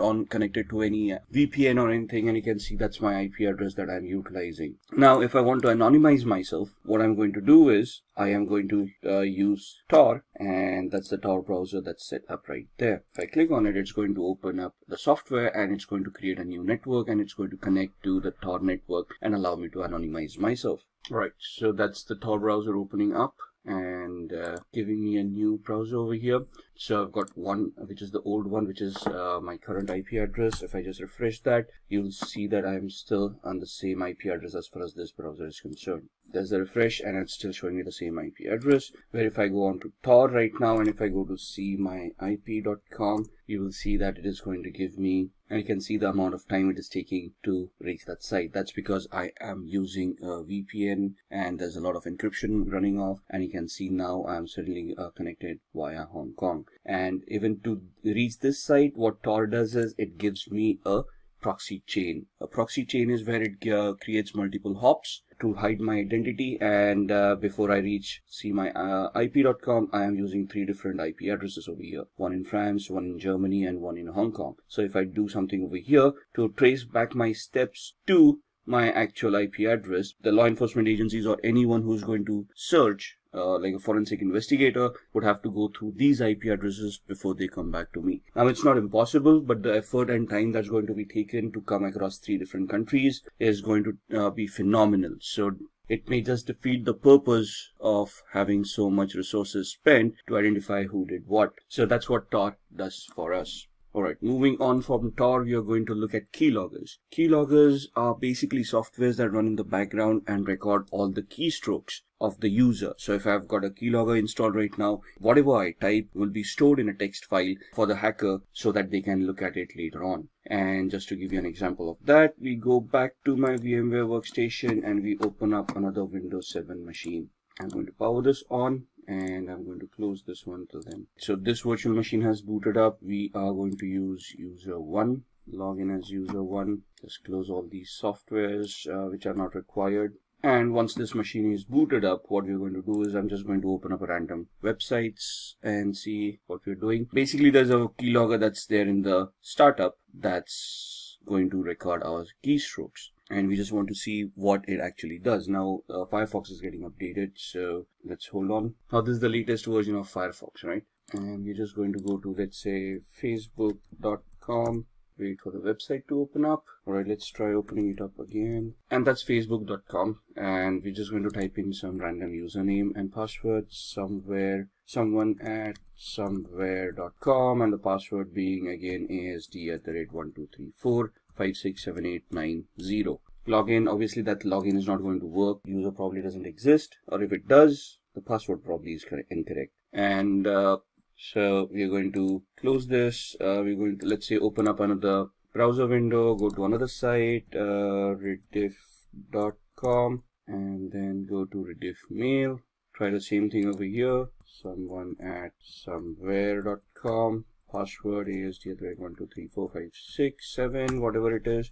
Don't say, we can see the combination is incorrect. Now there's a keylogger running in the background, and what we want is we now want to open up the keylogger. Now it is visible here because I've kept it visible. You can hide it in the start menu, and there's a shortcut key for you to pull it up later on. So this completely becomes invisible. And what it can do is it basically creates a record of whatever you have been doing so far. So you can see these things populating on the 25th of December. So if I look at the visited websites, you can see I opened up Mozilla Firefox, the first where there was a problem loading the page. Then we opened up Facebook, then we opened up rediffmail.com, and so on and so forth. So it just gives me the list of visited websites. Whereas if I look at keystrokes and clipboard, you will see whatever we have typed in. So we first typed in facebook.com. Then again, the second time I try to type in, then I hit backspace. Then I type in facebook.com. And then you can see I typed in someone at somewhere.com, and in tab ASD@1234567890. We closed up the browser. We opened up a new one, and we went on to rediffmail.com. And then you can see me typing this one, then going back one space, then the rest of what I typed, and then the password coming in. So that's what a keylogger does. If you look at the taskbar, it's not going to show you a keylogger running in the background. It's in the processes, you're not going to see anything at all, but it's going to mask itself as a service. So if you look into the properties, you can see that icon coming in over here, which matches this one. And so you can see that this is masking itself as a service.exe. If this gets hidden as well, it would be very difficult for a user to even identify this. All right, so that's what a keylogger is. Moving on, let's see what else we want to talk about. So we've talked about Tor, we've talked about keyloggers, and now we want to talk about firewalls. Now, for keyloggers to be prevented, we need antiviruses, right? So we need a good antivirus program that's going to be installed, updated, and run on a regular basis to protect ourselves from malwares. But what about network connections? And you need a firewall and a system to prevent or to detect what kind of connections are going on in the first place.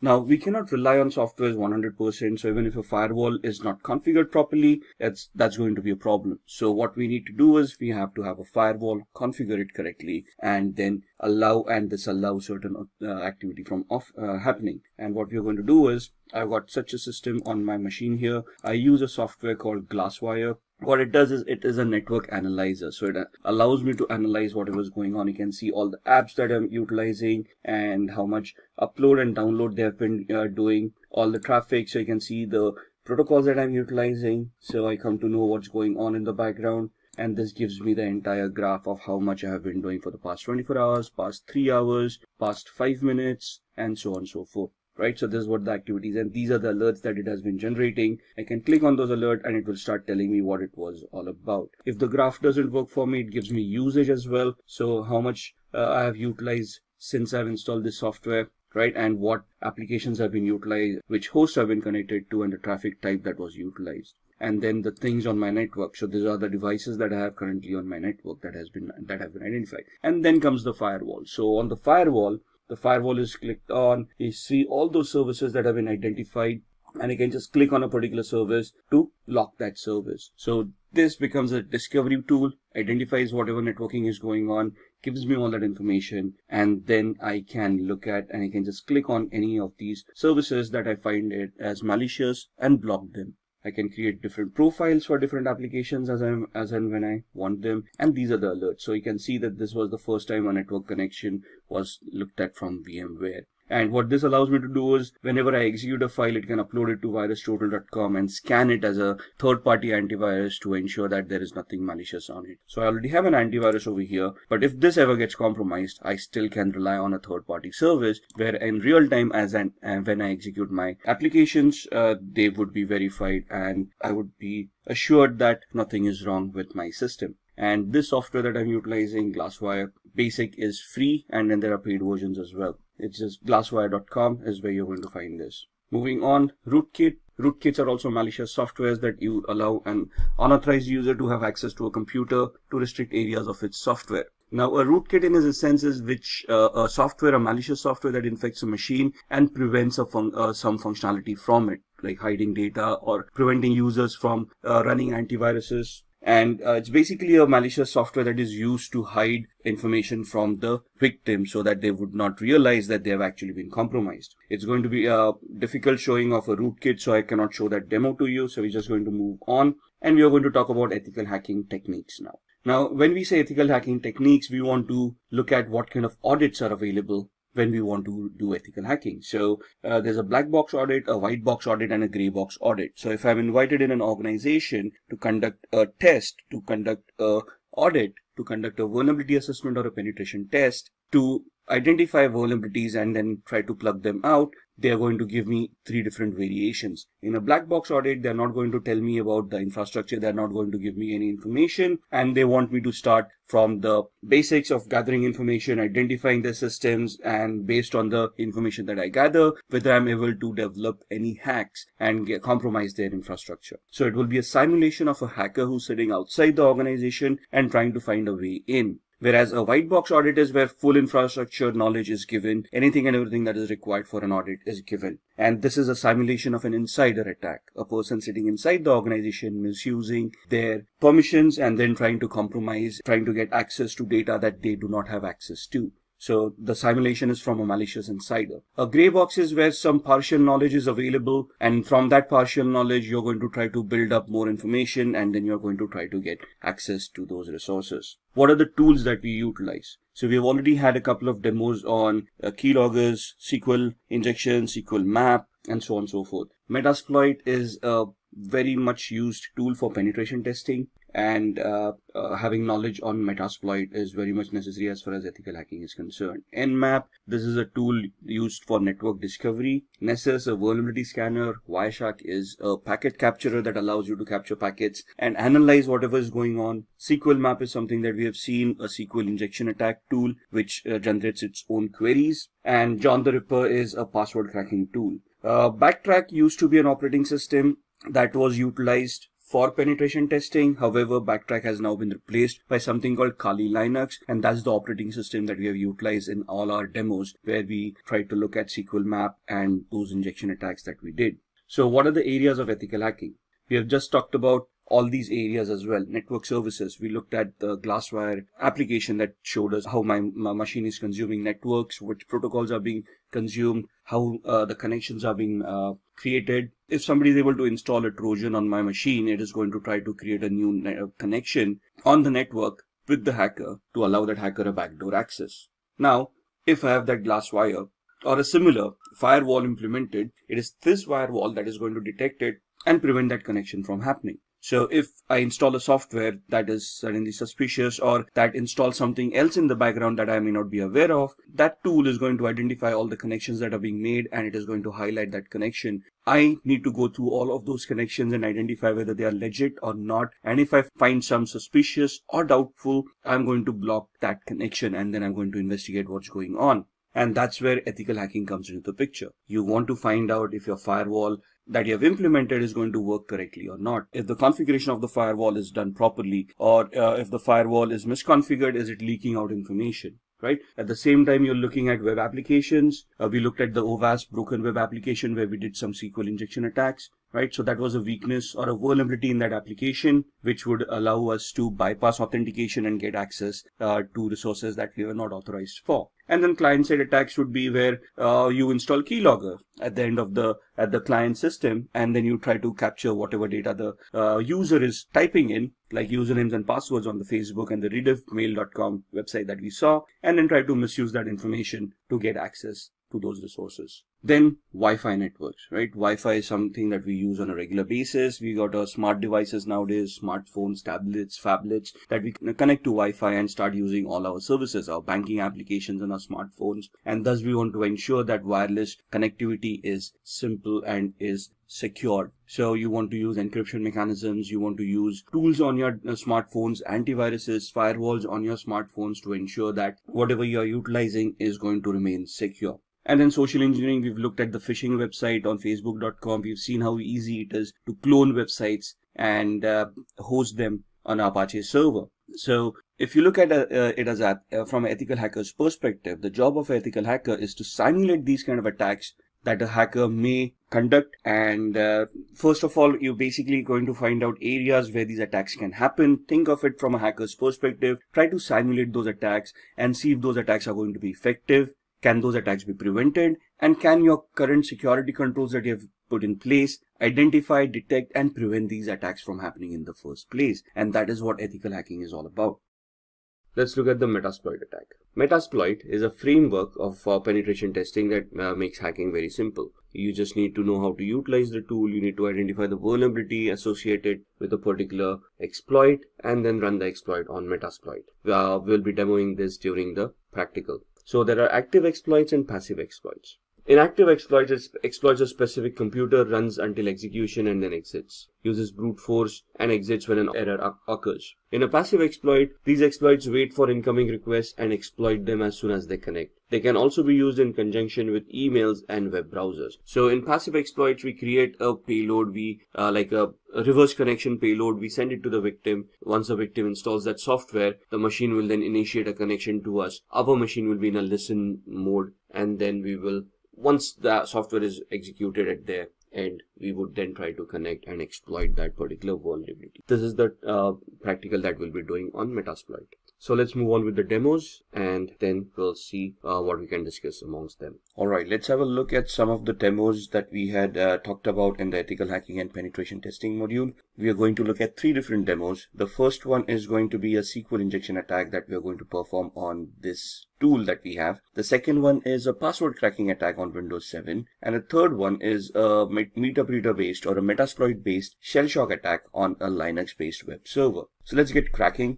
I've powered on this virtual machine, which is the OWASP Broken Web application. It is a tool that is provided for people who want to enhance their skills and they can practice how to do these attacks in a legal manner.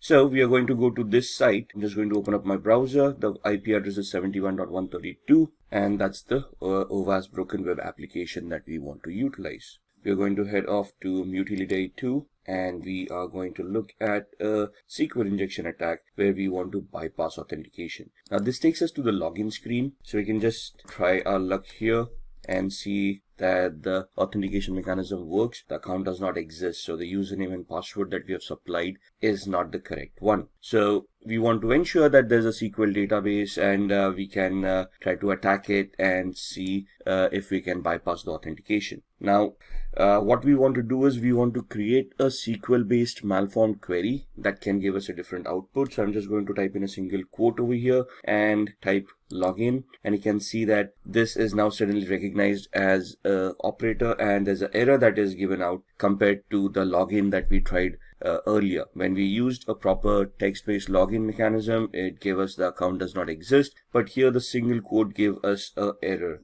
and it shows us how SQL works. This is the query that we had created. Now, in the trainings that you have for ethical hacking, there would be explanations of what these queries are all about, how the syntax works. Here we're just going to see if we can create a malformed query to log in as a user in this case. So what I'm going to do is create the query over here, and we're going to give it a comparison. So we're going to give it a OR 1 = 1 space hyphen hyphen space. And if you now click login, you should be able to bypass authentication, and you can see user has been authenticated and we now have admin access to this application. Now here the SQL queries need to be crafted in such a perspective that they're going to work. So there would be a lot of exercise in identifying what the database is. There's a Microsoft database and Oracle database and so on and so forth, and then you have to choose those proper commands. But identifying that would come in the training. Right now we're just looking at a demo. This is how a SQL injection attack works. Now let me log out here. Similarly, now we are in a login page. The same query worked wonders where it allowed us to bypass authentication. So it also depends on what kind of a page I am and what query would be accepted at this point in time. So here application understanding would also come into the picture, where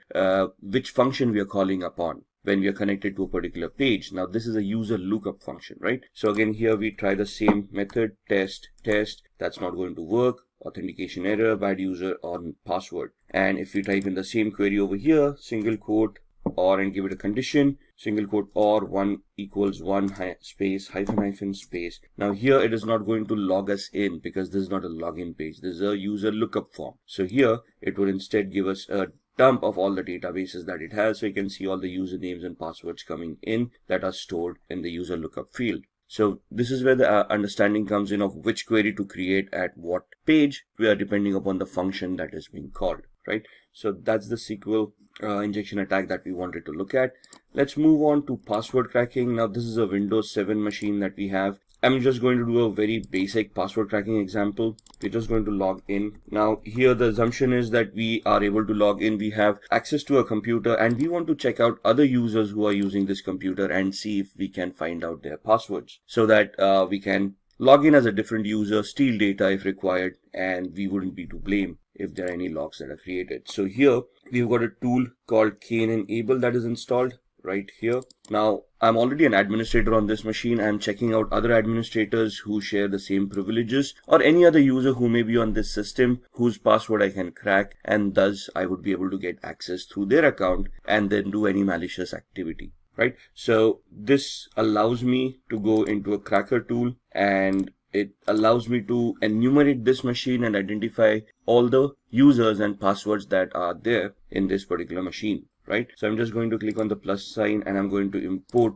hashes from a local system. So where are these files stored? Where does Windows store its passwords? In what format are they stored? And what this tool does to retrieve those? That's something that we all need to know as an ethical hacker, right? So import the hashes from the local system, click on next. It's going to enumerate that file and it is going to give you a list of all the users that are there. So you can see the users are hacker admin, test, the one that we are logged in as, and then there's a user called virus as well. And you can see that this is the hash value of the password that is being utilized. Now there's a particular format for a hash value for Windows and how it stores. But once we have these hash values, let's say if I want to crack this password, there are various attacks that we can do. For example, a dictionary based attack or a brute force attack. Let's try a brute force attack, right? NTLM is the hashing mechanism that is used by Windows. So we are going to try to create an NTLM hash attack. And here we are going to use a predetermined rule set. For example, we are not sure what characters are being utilized over here. So we just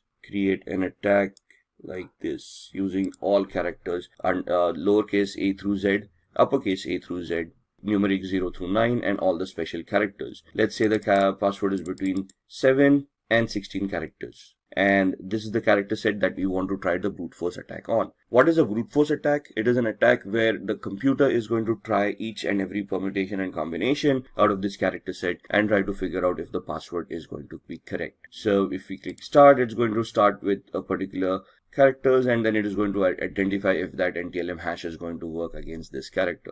And you can see the time is going to be phenomenal over here. So it's not necessary that this attack would be viable. It will be 100% successful given the time frame.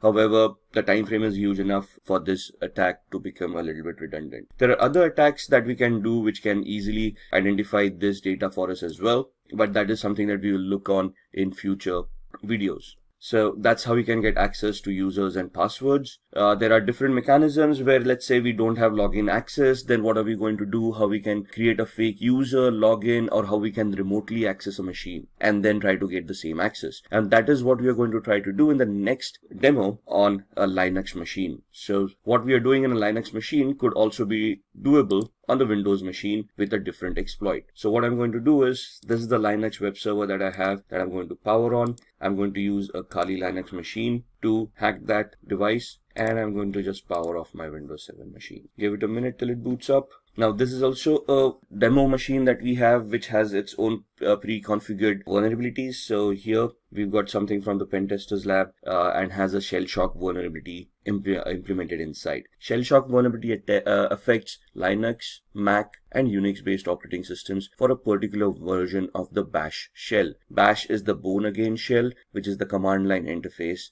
in these operating systems. So what we are trying to do here is we are going to use the Kali Linux machine, try to find out the vulnerability over here, and if it exists, we are going to use Metasploit to attack this machine. Now the first and foremost thing is we want to identify the IP address. We have no idea what the IP address is. We are in the same subnet, so we are assuming that we are able to connect to this machine. So what I'm going to do is I'm going to open up a tool called ZenMap.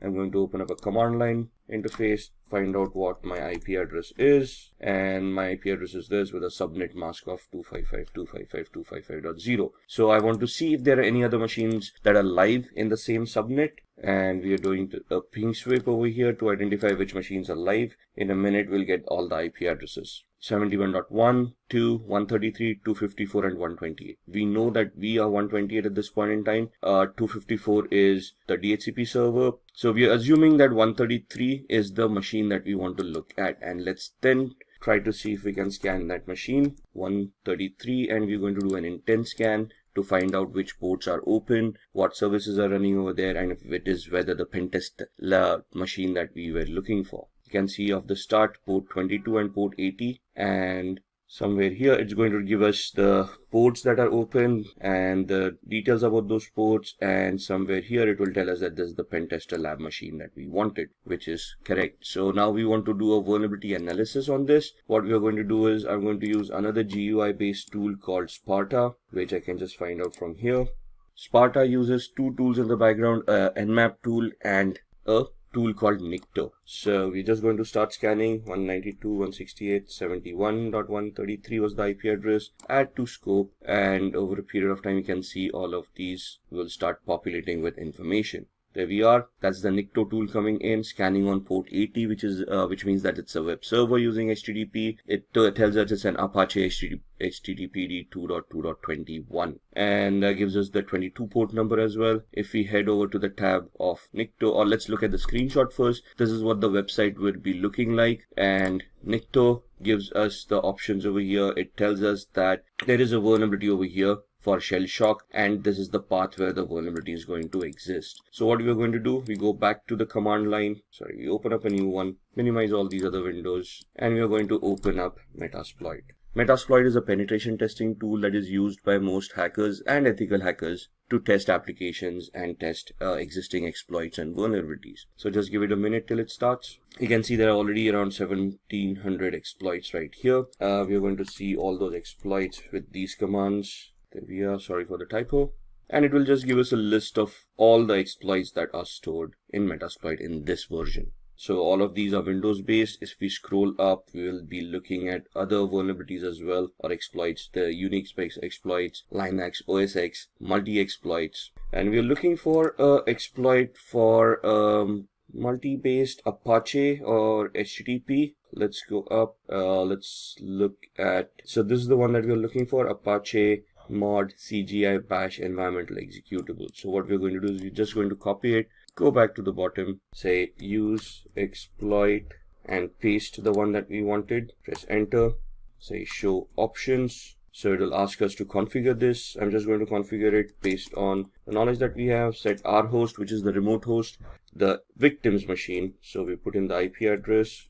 It asks us for the target URI. So that's the path that we saw. Set target URI to cgi-bin/status. Enter. Now with the exploit, we need to find a payload that is going to give us the output that we want. So we say show payloads, and it will give us a list of all the compatible payloads with this exploit. And we want to create a reverse TCP connection, which is this. So we know it's a Linux operating system. We want this payload to be set. So set payload, press enter. That's the payload coming in. Show options. Now that we have set the payload, this is the options for the exploit, and now we want to set our options for the payloads as well. So we are creating a reverse TCP connection, which means we are remotely executing code at the victim side and making the victim connect back to our machine, which means we need to set up a listener. So I need to put my IP address over here, set localhost or lhost 192.168.71.128, which was our IP address. Show options again, just to ensure everything is fine, which looks like it is, and we then type in the word exploit so that it will start this attack. I can see that it has created a meterpreter session at the victim side, and it has opened up a session. So if I do a pwd, now pwd is a Linux command for present working directory, and it will show us that we'll connect it to var cgi-bin. Do an ls, it will list all the files. That's the status file over there. Do a cd /, it will take us to the root of this machine. Now remember, we saw the passwords on a Windows machine. Similarly,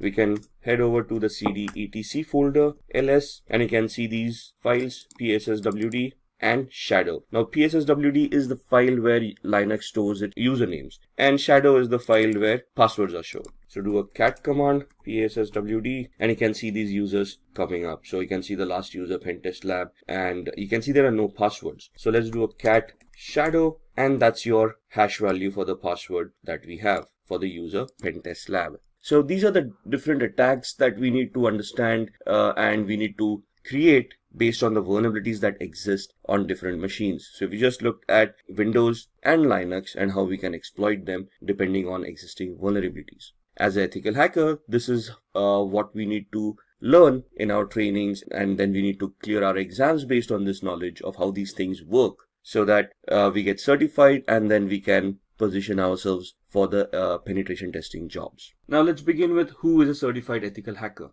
A certified ethical hacker is a person who's also known as an ethical hacker. An ethical hacker is just the opposite of an hacker. A hacker is a person who, with malicious intent, tries to misuse vulnerabilities that they have identified in an organization structure and then gain access to unauthorized data. Whereas an ethical hacker does the same thing. They try to locate the weakness, they try to locate the vulnerabilities, and they see how they can be misused. However, the intent is completely different. And that is what differentiates a hacker from an ethical hacker. Hacker would be a criminal with a malicious intent who would try to misuse and personally gain by doing criminal activity from that particular activity that they have done. Whereas an ethical hacker would try to help the organization in an authorized manner. So that's where the permission comes into the picture. The ethical hacker has permission from the organization to conduct some activity that would identify vulnerabilities or weaknesses in the information technology structure of that organization. And then once they have been identified, the ethical hacker would then help the organization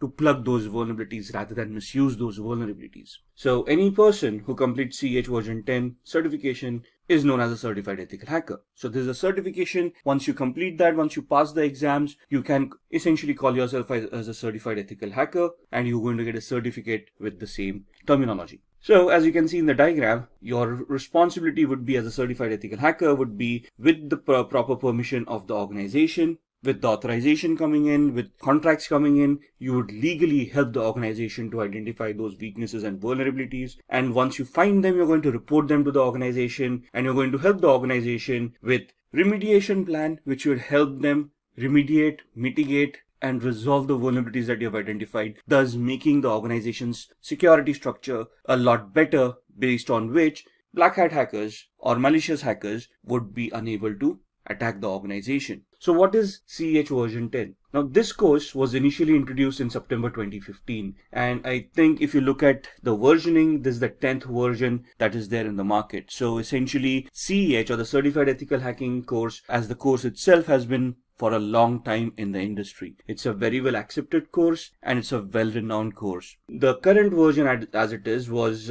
introduced in September 2015 and is one of the toughest certifications in the cybersecurity field. This includes a lot of information that you have to learn, that you have to know before you can attempt the certification. You will master all ethical hacking methodologies that are used in penetration testing and ethical hacking situations. What does that mean? That means that CEH version 10 is a structured course that will help you look at all the phases that are used in ethical hacking, all the terminologies that are utilized, all the tools that are utilized in such a manner that you can penetration test or a vulnerability assessment and identify and test the vulnerabilities for their complexity. And this course, once you complete the course, you would have mastered all the ethical hacking techniques that are required. There are two exams. One is a written exam and the other is a practical exam. Now you can opt for either or. The written exam is basically a multiple choice question exam where they'll ask you scenario based questions and you have to answer those questions. That is something that we're going to look into during this video. The practical exam is basically a simulation exam where they give you a scenario and you have to complete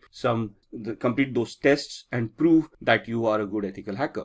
Based on the report that you give, if the report tallies to what the test was, you would be clearing that exam. So practical exam is a little bit tougher. It's more hands-on. It tests this actual skills that you would perform in a hacking scenario or a ethical hacking scenario. Thus the practical exam going to be that much tougher. The written exam, to give it credence, tests you a lot on your mentality, on your thought process, on your judgment characteristics. So they will give you a scenario and ask you what do you think is happening, what does this attack tantamount to, or would be what would be the next step in the particular attack that they're describing. Thus it's more of an intellectual test where when your thought processes are being checked and you are giving those exams. So what would be the difference between these exams? In a practical exam, you would be conducting all those steps yourself and you would be reaching a conclusion. So here essentially you're being tested on the skills that you have developed on the execution part of it and to see whether you can execute a test end to end. Whereas in a written exam, you would be put in the middle of a test where you have to assume something, where you have to understand what the steps would have been performed in the previous steps and what would be the expected result, and you're supposed to analyze that and then come to the correct answer. So if there is a question which exam is better, written or practical, the answer to that is from an intellectual perspective, a written exam would be a lot tougher than a practical exam, and from an execution perspective, a practical exam would be tougher than a written exam. So it depends on us which exam we want to give. Both of them are widely accepted and well respected in the information security field. So it's just the option that we choose which exam we want to give. Now, this course, the version 10 course, is purely attack-based course. Okay, it is an offensive course. There is no defensive mechanisms. So if you're looking for questions of how to secure yourself on the internet, how to securely configure an operating system, or how to securely configure a server, how to configure a firewall, this is not the certification. This basically talks about attacking those devices. So if you come across a firewall, how would you test a firewall? How would you identify vulnerabilities in those? And how would you bypass a firewall? Similarly, if you come across a server, how are you going to attack and hack the server? Let it be Windows or Linux based. So this basically becomes an attack based course. You're looking at offensive mechanisms over here and not defensive ones at all. So what's new in this version? In this version, there's a new module for IoT, Internet of Things. It focuses on emerging attacks, vectors like cloud, artificial intelligence, and machine learning. It basically talks about smart devices. And it talks about the vulnerabilities, the risks that the smart devices face in today's world. For example, it will tell you about the industries that are utilizing all these smart devices, why are they utilizing it for, what kind of devices they are utilizing, and what are the risks within those devices. It will also give you a lot of tools for you to practice upon to identify such IoT devices. What would constitute an IoT or an Internet of Things device? Any device which has an IP address and can connect to the internet and create data. So even your smartwatch, your smartphone, your cars that have internet connectivity nowadays, your Google Homes, Amazon Alexas, all of these devices would come under the IoT umbrella. And have you ever wondered about sitting at home, having a Wi-Fi, having all of these devices, even a smart TV, if you will, connected to the Wi-Fi? And have you ever questioned how a hacker would then be able to access your home through all of these devices, record information, and basically just spy on you? Similarly, an organization where they are utilizing IoT, they would be vulnerable for the same vulnerabilities. And this course does include IoT security to a certain extent. where we talked about vulnerabilities and how to identify those vulnerabilities in IoT. Then there's a new vulnerability analysis module where it gives you risk assessment. It talks about CVSS scoring systems. It talks about how to do a vulnerability management program in the first place. What are the steps required in a vulnerability management program? How should it be repeatable and how it should be measurable as a program? And what should be the outcome? So basically, it will give you a structured way of how to do a vulnerability management assessment and how do you want to achieve the end goal, thus leading you to a penetration test. So all the modules are leveled up. What do you mean by leveled up? That means they've been updated to the latest tools, latest standards, latest technologies. So you've got cryptographic attacks, you have got attacks on applications like SQL injection, we will be talking about packet sniffing using various tools. All of these are upgraded, which means they are up to the latest operating system. So even when we do this course, you'll be looking at operating systems like Windows 10, Windows 8, Windows Server 2012, Windows Server 2016, Kali Linux machines, Android machines, and Ubuntu desktop as well. So all of the operating systems are latest, the tools are latest, and you will be interacting with these tools. And then there's a mobile security toolkit as well, which will help you do a penetration test on a mobile device. So these are what is new in version 10. Now let's talk about the roles and responsibilities that an ethical hacker should have when they actually go into the world.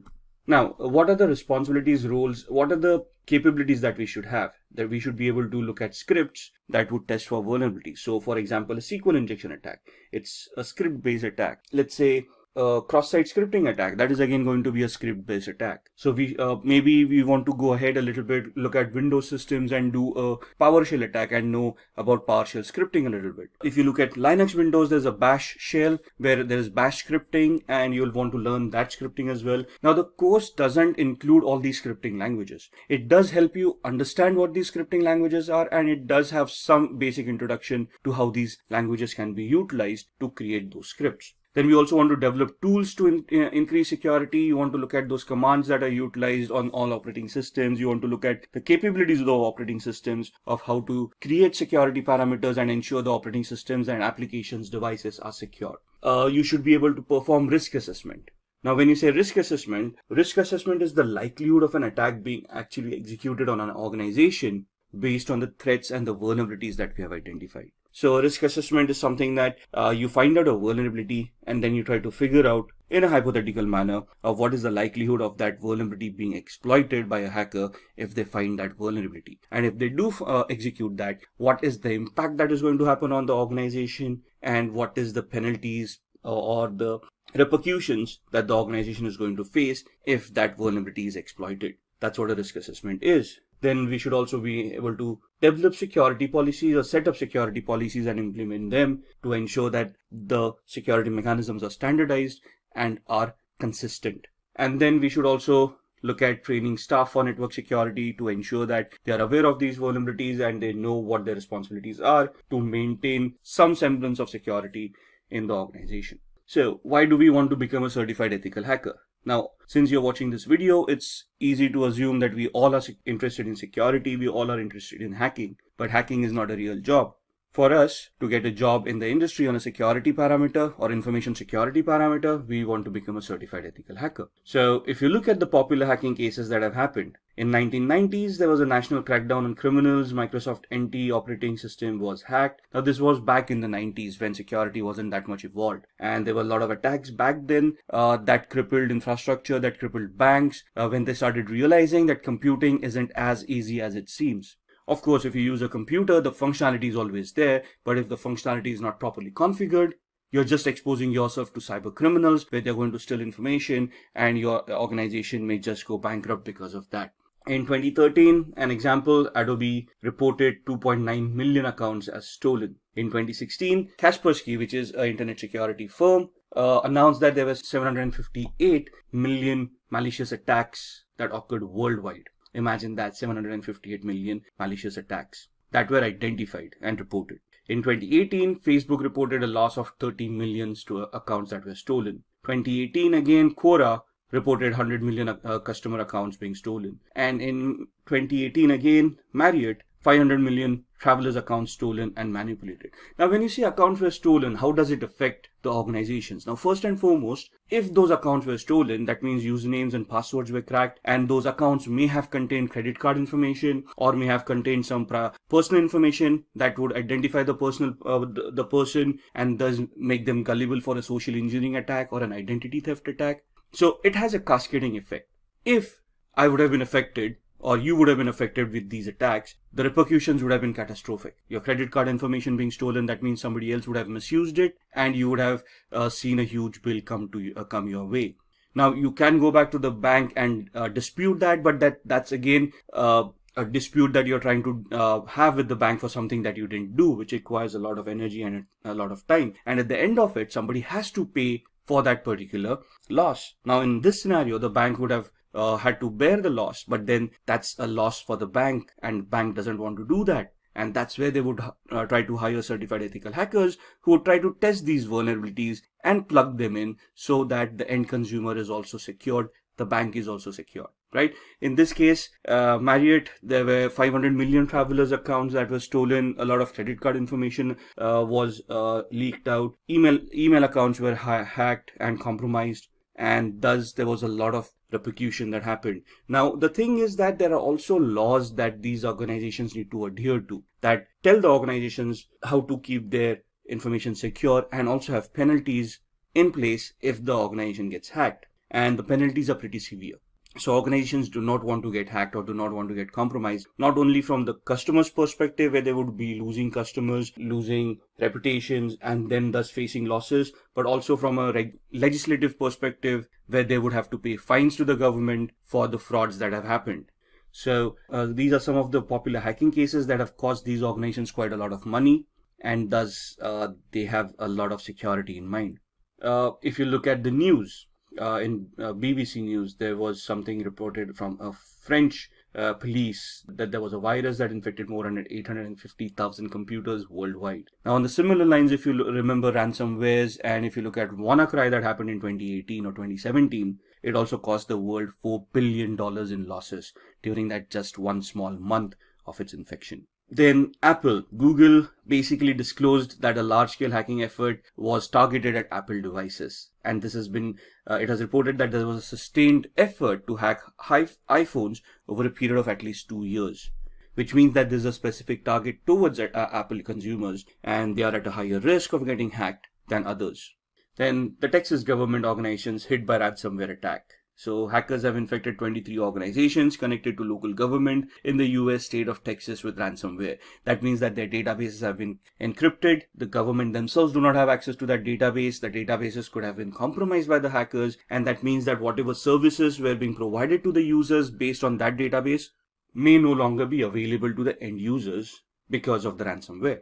Now, moving on with these, why do we want to become a certified ethical hacker? Increased attacks lead to more job openings. Now, if you look at ransomware, the WannaCry attack that happened in 2017, there was a knee-jerk reaction given by the rest of the world for IT security. Suddenly budgets started opening up. Suddenly people wanted more ethical hackers on their payrolls to test for vulnerabilities.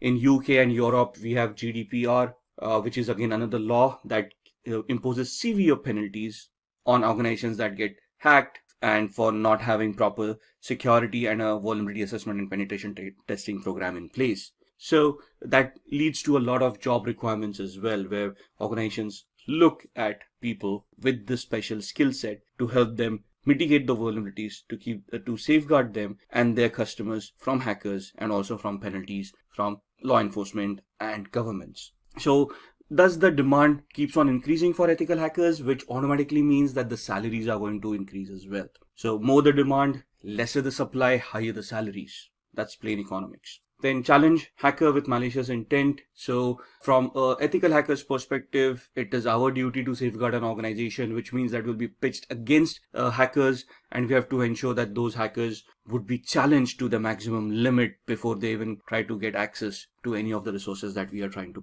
protect. It offers a boost in your career, so more efforts that you put in, more vulnerabilities that you find, the better the career prospects that you have, and the better job aspects that you're going to get. And this also lets you keep yourself updated on the latest technology.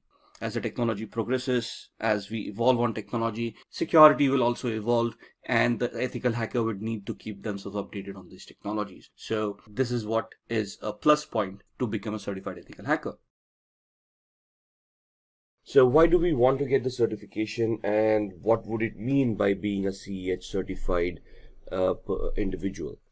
Take this into consideration. You are applying for jobs, and you have been applying for cybersecurity related jobs, of course, and you go in for an interview.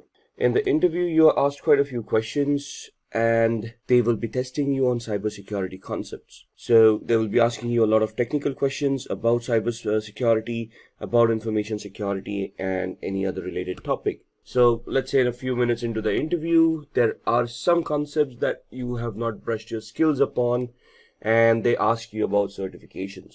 And one of the main certifications that is sought after is the CEH certification. And if you're not certified, that's where things can become a little bit problematic, where organizations today very proactively start looking for people or candidates who are already certified rather than take them on board and get them certified. So in this scenario, having a certification would obviously help not only to be shortlisted for the job, but the certification involves a lot of training which would help you understand the concepts and prepare you for the interview a lot better as well, right? So getting yourself certified is quite necessary in today's world. Let's look at what the certification is all about. The certification involves a very hands-on training that trains an individual into thinking about cybersecurity from a hacker's perspective. And developing this mindset is very important, because to catch a thief, we have to think like a thief. Teaches the candidate to spot vulnerabilities in a system, so it trains you on how to identify flaws, how to verify that they exist, and then how to treat them as well. Like I said, this is a very sought after certification, and companies look for people who are already certified as CEH or a certified ethical hacker. So what is this certification all about? This is a globally accepted certification, and it tests the knowledge that a candidate will have about threats and their preventive mechanisms. So the certification, the exam itself will test you on the parameters. The training would provide you with all the information that you require to clear the exam and to gain knowledge from a real world perspective. So it will train a candidate to think like a hacker. It will train the candidate to use the tools to identify those flaws, to spot those flaws in the first place. And it will give an understanding to the candidate where to look for those flaws in the first place. So essentially, when you get certified as a certified ethical hacker, you become a white hat hacker or an ethical hacker, which means that you will be looking at flaws ethically and reporting them to those organizations. The certifying authority is the EC Council. It is a very well known and a widely accepted certification authority across the globe. It is based out of the United States, but the certification is valid across the globe. So what does it take to take the exam, and who can take the exam in the first place? Now, the basic criteria is that a candidate should be 18 years and above. So any person who has completed an official EC Council training is eligible to attempt the exam without going through an application process. So there are two ways you can actually attempt the exam. You either have work experience, that means you're already in the cybersecurity space, you already have some hands-on knowledge, and you want to give the exam. In that scenario, you just have to prove that you've got 2 years of experience with network or information security, and then you can apply to EC Council to directly appear for the exam without attending the training. Else, you can then approach EC Council and register yourself for a training course, after which you can give the exam. So there are 2 ways that you can deal with it. What are the fees for these exams? Now, the fee itself is $500 for the exam. Candidates who take the second route, where they prove that they have experience and they directly want to appear for the exam, there is another additional $100 of application fee that they have to pay to EC Council for them to verify that you actually have that experience and then allow you to appear for the exam. So what are the exam questions like? What is the exam all about? The exam code is 312-50, and there are 125 questions that need to be answered in 4 hours. Now that sounds like a lot of time, but trust me, it isn't. The questions are descriptive in nature. They give you a scenario. You have to identify those keywords based on the knowledge and the understanding that you have, and then gauge the correct answer for that particular scenario. And the scenarios could be a little bit complex, could be a little bit confusing. The exam will be a multiple choice question exam, so one questions with 4 answers. If any question has multiple answers, they will mention it in the question itself. The pass percentage cuts off at around 60 to 85%. So there is no fixed percentile. Every question has a different grade, every question has a different value, and based on the questions that you have been asked and the correctness of the answers, you would either pass somewhere between 60 to 85%. The results are immediate, so once you complete the exam and you submit it, it will let you know there itself whether you have cleared or not. So what are the skills that you require for this exam? You must have very good networking skills. And when we say networking skills, you should know your protocols, you should know how computers communicate with each other, the protocols like HTTPS, FTP, SMTP, and anything about the OSI layer. You should be good with your operating systems. The candidate should also have a very good knowledge about operating systems. And when we say operating systems, we want the candidate to know about troubleshooting methods and how the operating system work in the first manner. So you should have some basic skills about operating systems and the configuration of these operating systems. You should also know the different types of cyber attacks such as social engineering, phishing, and how to prevent these attacks. So this is the exam skills. The training prepares you with all these skills.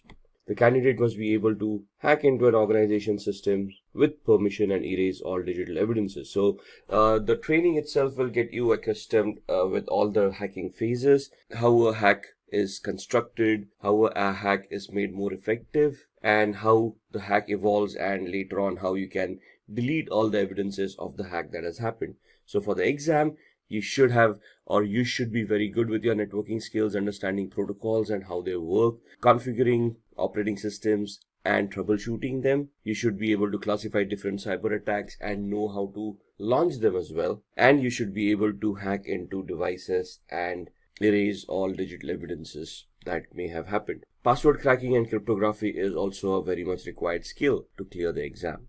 There must be a few rules followed, and there is a code of ethics from EC Council. So they essentially give you a non-disclosure agreement before you start the training, which you have to go through, and you have to sign it, submit it to EC Council. Only then are you allowed to go forward with the exam. So what are the exam all about? What are the topics within that exam, and what kind of questions would you get? So there are 7 domains in this training based on which they will ask you questions. When you say background, background is nothing but your knowledge on networking skills, your knowledge on a little bit of operating systems, how communications happen, how protocols work, and so on and so forth. Analysis would be where you analyze certain attacks and you're able to analyze, let's say, packets, and based on those packets, you can identify whether it's a legitimate packet or is it a malicious packet with any malicious data within it. Then with security tools, you are able to talk about security as in the concepts of security like confidentiality, integrity, and availability triad, the IAAA identification, authentication, authorization, and accountability aspects, and various other concepts that are there in security. So you'll be questioned on those topics as well. Tools and programs. Ethical hacking carries a lot of tools, and you should be conversant with those tools. During the training, there will be hundreds of tools that you would be going through, and you would be facing questions on these tools. So there would be some basic questions like commands that would be given to you to identify what that command would execute, or there would be a specific scenario given to you, and then they would ask you which is the most suitable tool that you would utilize to crack that particular scenario. And then there's the methodology, of course, of how or which steps would you take in this particular attack to be successful. Then we talk about policies and the ethics. So as you can see, all of these domains have different weightage in the exam. 21.79% for your backgrounds. So you can see the background information is very much important. Operating systems, networking, a little bit of applications, a little bit of architecture of how things are deployed. Now, CEH is normally an advanced certification, right? So there are a few presumptions that you already know a little bit about Active Directory, how operating systems work, how identity management works. So there's a little bit of presumption that you have these background knowledge, but in the training you can be prepped up for that knowledge as well. So it does contain a little bit of insights about how these things work. Analysis is where you're looking at some scenarios, and based on the evidences given to you, you can analyze what's going on. So that's at 20.73%. Security which is the main topic, is at 23.73%. Tools and programs related to security would be at 28.91%. The methodologies would carry a weightage of 8.77, policies 1.90, and ethics 2.17%. So you have 125 questions. You can figure out percentile wise how many questions you would get on each of these domains. So let's have a look at these domains a little bit more. The background is about network and communication technologies. Again, like I said, protocols, procedures, services, how computers work, so ports on a computer, how ports are utilized by services, and how communications happen over these services and these ports. How we can scan these ports to identify what's going on and then try to find out vulnerabilities within them. Then we have got information security technologies and the information security threats as well. So when I want to launch an attack on a device, where would I find vulnerabilities? Is it just on the network? Do I look at the operating system? Do I look at different applications that are there on the operating system, and so on and so forth? So where are the threats? That's something that we need to identify, and that's what this domain deals with. So 27 questions from this domain. Then analysis and assessment, information security assessment and analysis, and the security assessment process. So let's say you're in a penetration test and you want to launch an attack. What is the assessment that you want to do before you launch that attack? What is the process you want to conduct? And how you're going to analyze the vulnerability in the first place to identify which penetration test or which attack you should do at that particular point in time. Then security would talk about information security controls. Controls would be all the security elements that you can implement to prevent hacking. So firewalls, IDS, IPS, antiviruses or endpoints, all of these would be included in this domain. Information security attack detection. So it's not only about how you can attack, you also want to know if you're being attacked in the first place. So analysis would basically identify how you're being attacked, and the detection is where you first detect that something is wrong, after which you can analyze it, right? And how you can prevent security attacks happening at your organization as well. So which firewall would fit at what OSI layer, what in the architectural aspect, where do you want to place an IDS or an IPS, where would you want to place a firewall, where would you want to place a UTM, to have a layered approach, a structured approach towards security, where a hacker would have to peel off layers of security to reach the data that they wanted to get access to in the first place. So there will be 30 questions from the security domain, 16 questions on the analysis and assessment domain. The fourth domain is the tools, systems, and programs. So this is where all the tools that you would have utilized resume. So this is where all the tools that you have utilized in the ethical hacking scenario, and there will be questions asked about those tools. So in the training, there are some tools that are prescribed in the course where you'll have to concentrate on those tools. You'll have to get your hands on those tools to understand how those tools work and then give appropriate answers in this domain. So there would be 36 questions for tools, systems, and programs. Then the fifth domain is procedures and methodology. Information security procedures and assessment methodologies would be asked over here. So how would you conduct a test? How would you conduct a vulnerability assessment? What is the method and the procedures that you would follow in conducting these tests? So there would be around 11 questions for this domain. The sixth one is regulations and policies. So this is all about some basics that you need to be aware about for information security policies and frameworks like ISO 27001, PCI DSS, and these regulations that are available in the real world that can help you or guide you to place a security architecture on your organization. These questions are not going to be in depth about any of the laws or policies. It's just checking your awareness, whether you're aware of these laws or policies and where they can be implemented. So you can see there are only a couple of questions that would come in regulations and policies. And then ethics. Ethics is the code of conduct of how you are expected to behave as an ethical hacker, what is expected out of your job role, what you should be doing and what you shouldn't be doing. So there would be around 3 questions of ethics in the exam. Now let's look at a few sample questions from the exam as well. So this will help you get an idea what the exam questions would be. So consider the attack scenario given below. There are 5 steps listed. Step 1 starts with user browses a web page. The second step is where web server replies with the requested page and sets a cookie on the user's browser. In the third step, Attacker steals the cookie by either creating an attack on the network for sniffing, or at the application with cross-site scripting, or sending a fake mail, or hosting a fake website by a social engineering attack, which is a phishing attack. In the fourth step, attacker gets access using whatever they have done and orders a product using modified cookies. And in the fifth step, the product is actually delivered to the attacker's address, whereas the bill is footed by the victim. So what is the attack that is happening here? Identify the web application attack. Is it a session fixation attack? Is it a unvalidated redirect attack? Is it a cookie poisoning attack, or is it a denial of service attack? So again, going through these steps, which of these would be the correct answer? In this scenario, it is C, which is a cookie poisoning attack, because if you look at the steps, the attacker basically hijacked the cookie or stole the cookie and then modified it to be utilized for some malicious reasons.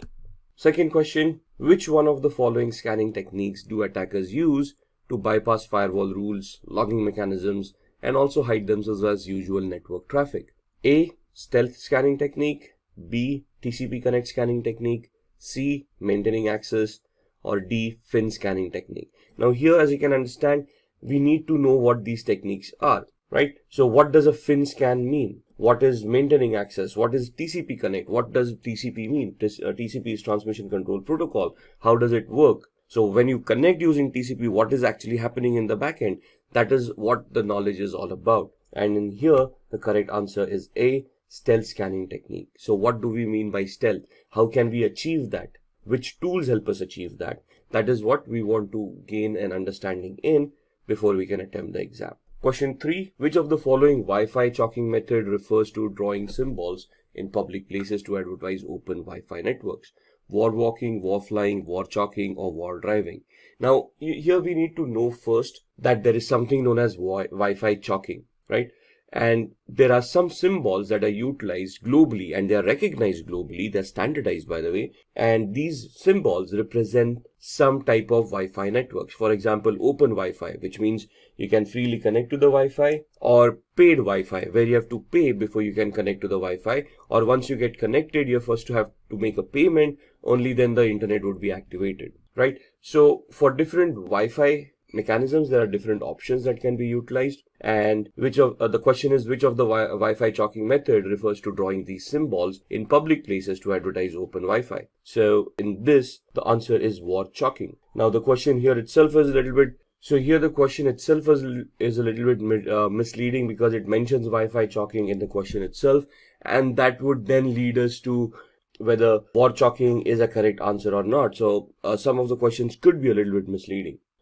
So let's start looking at the certifications. So to be an ethical hacker, you must hold a certification which specializes in ethical hacking or in cybersecurity. Companies look for candidates who are globally certified. When we say globally certified, they're looking for a certificate that has been given by an organization that is recognized globally and is well accepted in the industry. So these are the top 5 certifications a candidate can obtain. The first one, become a certified ethical hacker. Then there is Global Information Assurance Certification Penetration Tester. Then Offensive Security Certified Professional, CompTIA PenTest Plus. And finally, the Licensed Penetration Tester. Now, these certifications are offered by different organizations. All of these organizations are recognized globally, and their certifications are well accepted in the technical space. So let's start off with the Certified Ethical Hacker, and we'll look at the organizations that provide these certifications and how we can attain them. So CEH,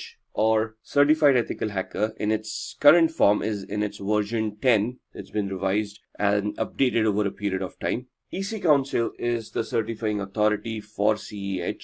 They have their own authorized training centers through which you can attend trainings, give those exams, get yourself certified, and thus become globally certified and can be eligible to apply for security related jobs. It is a very well-known certification and is widely accepted at the same time. It would test the candidate's knowledge of security threats and preventive measures. Now there are 2 types of exams that you can give with CEH. One is a multiple choice question exam, which is theoretical in nature. They ask you questions and you answer the correct one. You select the correct answers. If you clear, you get certified. The second certification nowadays is where there's a practical exam associated with it. You'll have to purchase the voucher for that exam and give that exam. The practical exam is held in a virtual lab where you're given scenarios, and based on those scenarios, you have to resolve the questions given to you and give proof of the resolution, which would then get you certified as an ethical hacker. The theoretical exam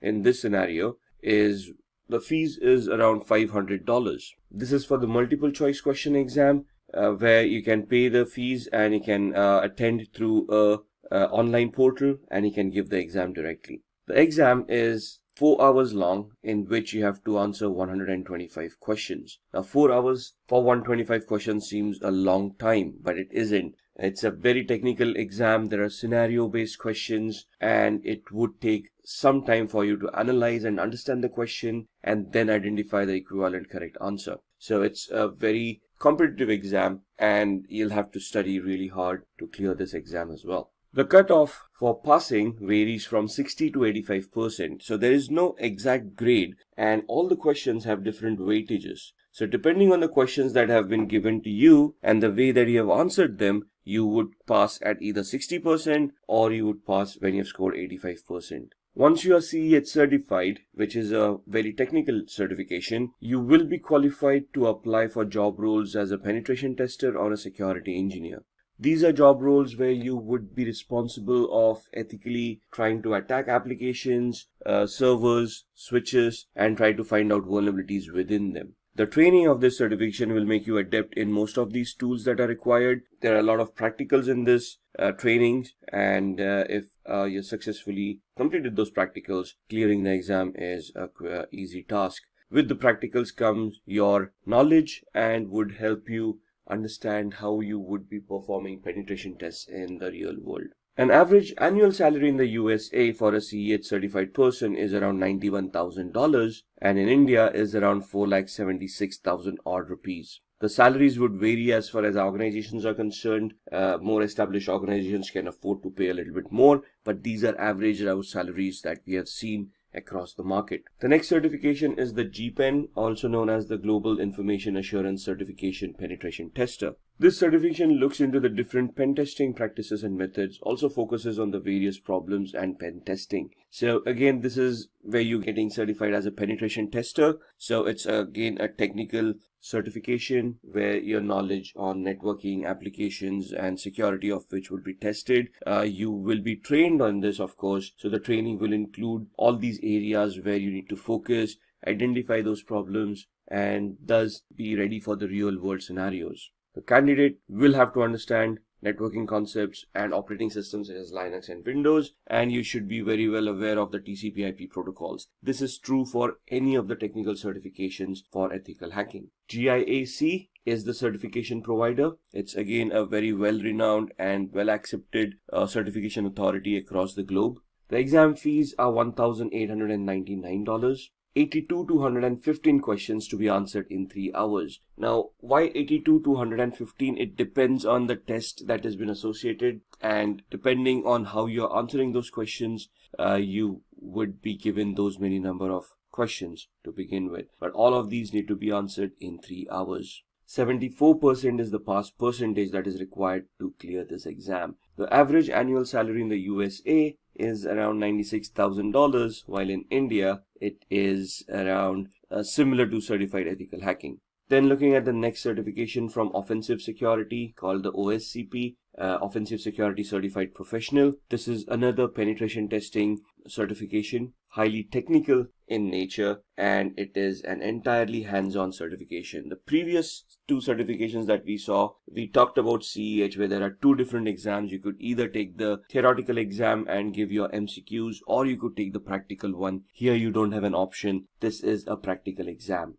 So the test is conducted on a virtual network. So they send out instructions to you. There's a virtual lab that is given out to you, and they give you the questions, and you have to perform those assessments, create those reports, and provide it to the certifying authority, in this case Offensive Security.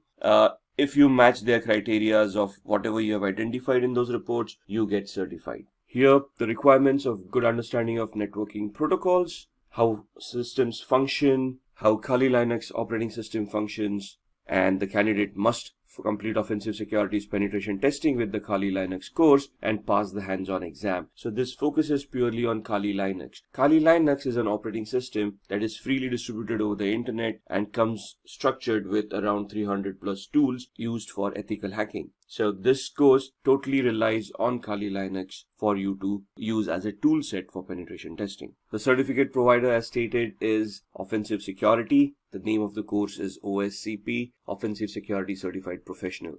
Exam is around $800 to $1,550. Now understand that this exam is technical and is hands-on. So for you to prepare for this exam, they come up with virtual labs where you can start practicing and honing your skills. Depending on the number of days for which you have purchased the access to that particular labs, the amount will vary from $800, which would be the minimum access days available, to $1,550, where the maximum number of days would be given to you for practicing. Once you're ready, even during the time span of where you have that access, once you're ready for the exam, you can attempt the exam and clear. The average annual salary is similar, around $91,000 for the US market and 905,000 rupees in the Indian market. Then looking at the CompTIA PenTest Plus. CompTIA is another certification authority or a certification provider, a training provider that will help you get yourself certified in the ethical hacking space. So they have certification called PenTest Plus,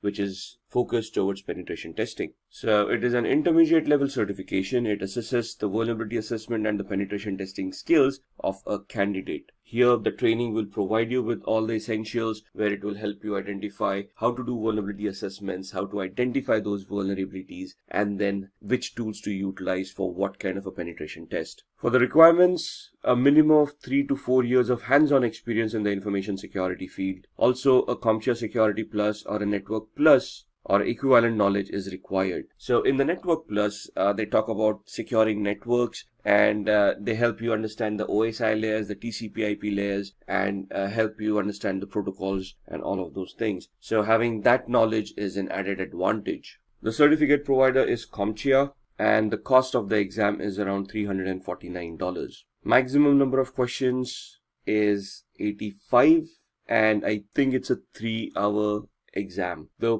passing percentage is scoring 750 marks out of a possible 900. So the scale is, the minimum you can ever score is 100. If you're completely unprepared, the maximum you can score is 900. You get a leeway of 150 marks for your certifications. So you have to score a minimum of 750 to clear the exam. Average annual salary for a CompTIA Certified Penetration Test Plus Professional is $97,000 in the US market, and in the Indian market it would be around 5 lakh rupees. Then comes the Licensed Penetration Tester. Now this is an advanced certificate again from EC Council. This is where EC Council gives you a license which certifies that you have undergone thorough training and have cleared your exam, in which you can conduct or lead an audit for vulnerability assessment and penetration testing. It is an expert level certification, comes after the CEH certification. It is the ultimate test which tests the candidate's penetration testing skills. So there are 2 certifications over here. One is the ECSA, EC Council Certified Security Analyst. Once you clear that, you can appear for the Licensed Penetration Tester. Both of these are hands-on certifications. So you will be given a virtual lab, you will be given a scenario in which you'll have to perform some assessments, create reports, submit it to the EC Council. They will analyze your reports. If they meet the criteria that have been identified, you would then be certified as a licensed penetration tester. The candidate must be above 18 years of age. A recertification is required every 3 years. So the validity is 3 years. After 3 years, you will have to be recertified, or there is a continuing point education system over there where you can score points by publishing articles, by attending trainings or giving out trainings, and you can get yourself recertified. It is preferred that the candidate has CEH and the ECSA certification. So the previous certification that we saw, Certified Ethical Hacker, and then the ECSA, EC Council Certified Security Analyst, after which you can appear for the LPT, Licensed Penetration Tester. The certificate provider again is EC Council. The Licensed Penetration Tester exam has a different process. The candidate must purchase an exam dashboard for $899, which is valid for a year. So once you purchase the voucher, the validity is 1 year. You can prepare within that 1 year and then give the exam and attain the certification. Only once you are ready, the exam can be scheduled and you can give that exam. The exam consists of 3 different levels. Each level has 3 different challenges. The candidate must pass at least 1 challenge in order to qualify for the next level. And for each level, the exam is 6 hours. So this is a grueling exam. This is hands-on. They're giving you challenges and they are going to test you on your skills as a penetration tester. So be ready to be very hands-on for this kind of a certification. Average annual salary in the US is around $100,000 and above, and in India, $825,000 and above. Next, Shruti will guide you through the career of an ethical hacker. With the increase in the number of cybercrimes across the globe, there is also an increase in the number of cybersecurity jobs, and the role of an ethical hacker tops the list. Hi guys, this is Shruti from Simplilearn, and today I will run you through this video on ethical hacking career. So let's get started and explore the world of ethical hacking. Let's begin with a few facts. Did you know that by the year 2021, there will be 3.5 million cybersecurity job openings? That is a huge number, isn't it? And also, according to the US Bureau of Labor Statistics, there will be 28% increase in the number of jobs from 2016 to 2026 for information security analysts, which includes ethical hackers. This proves that there is a great demand for ethical hackers at the moment. As I mentioned earlier, the number of cybercrimes across the world will increase as the digital era will only continue to grow. Organizations will be on the lookout to hire professionals who can fight these cybercrimes and protect the company's data. And to fight these cybercrimes, we will require individuals who can think like a hacker. And who is that? Well, to do this job, we have ethical hackers. As you might be knowing, an ethical hacker is trained to discover system vulnerabilities. An ethical hacker is also known as a white hat hacker. He or she is given authorization from the company to perform security assessments. And at the end, an ethical hacker would have to report the findings back to the company so that the vulnerabilities can be fixed. An ethical hacker performs these security assessments with the help of various hacking techniques and tools.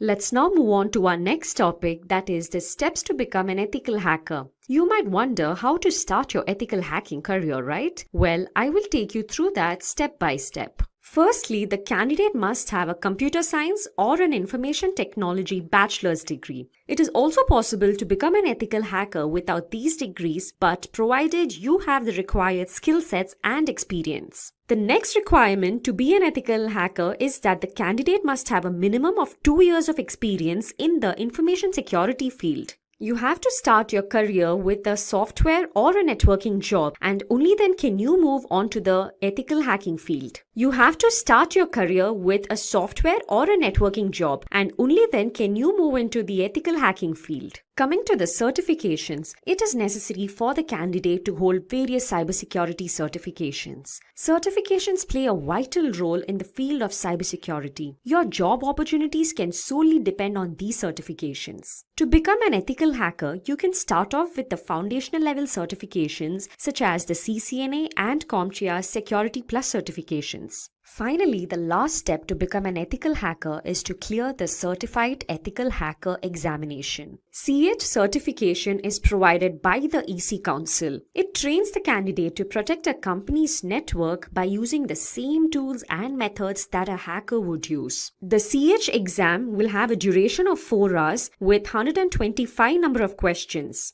If the candidate clears this exam, then he or she will become a certified ethical hacker. Now that you know the steps to become an ethical hacker, let's look into the skill sets which are required to help you achieve these steps. First and foremost, an ethical hacker needs to have an in-depth knowledge of the working of the operating systems. Knowledge of Windows, Linux, and Macintosh operating systems is required. For penetration testing, creating exploits, and bug hunting, programming will be important. So knowledge of programming languages such as C, C++, HTML, Python, and PHP will be very helpful. Basic knowledge of networking, TCP/IP protocols, and OSI model is necessary as networking is the foundation of cybersecurity. For securing databases, knowledge of SQL, NoSQL, PostgreSQL is necessary. Cryptography is used to secure information. It is the process of converting data from a readable format to a non-readable format and vice versa. Cryptanalysis is decryption without a secret key. In most cases, certified ethical hacker would need to perform cryptanalysis. Hence, ethical hacker has to be comfortable with cryptography and cryptanalysis. Ethical hackers should be proficient in network security control measures such as intrusion detection and intrusion prevention techniques. Now let's move on to the responsibilities which are taken care of by an ethical hacker. Let's have a look at these responsibilities. An ethical hacker is responsible for scanning systems, open and closed ports using tools like Nessus and Nmap. Vulnerabilities and threats are identified by doing this. In addition to scanning for vulnerabilities, they also search the deep corners of the network to spot critical information such as passwords, which can make the organization vulnerable to an attack. In addition to building and maintaining IDS, IPS, and firewalls, they also try to evade these security measures to gauge the performance of the systems. A lot of times, a company's online fraud or online theft incidents are looked into by an ethical hacker. An ethical hacker also checks for sniffing networks and hijacked web servers and applications. Those were the responsibilities of an ethical hacker. Now let's look into the various job roles an ethical hacker can apply for. It is a misconception that an ethical hacker will perform only penetration testing. Well, there are a number of other jobs an ethical hacker can apply for. The different job roles such as that of a penetration tester, information security analyst, security consultant, and an information security manager. Let's have a look at each of these job roles one by one. A penetration tester performs the typical responsibility of an ethical hacker. That is, he or she tries to exploit a security system's vulnerabilities. This is carried out using different hacking tools and techniques. An ethical hacker can also apply for the role of an information security analyst. There is a difference between the job roles of a penetration tester and that of an information security analyst. Here, the candidate will be required to primarily design and protect the organization's network from various cyber attacks. Finally, the candidate is also required to document the identified security breaches so that it can be omitted the next time. The responsibilities of a security consultant is more or less similar to that of an information security analyst that we saw previously. As a security consultant, you will be responsible to design, implement, and maintain various security architectures. In addition to this, you're also required to upgrade the security systems as and when required.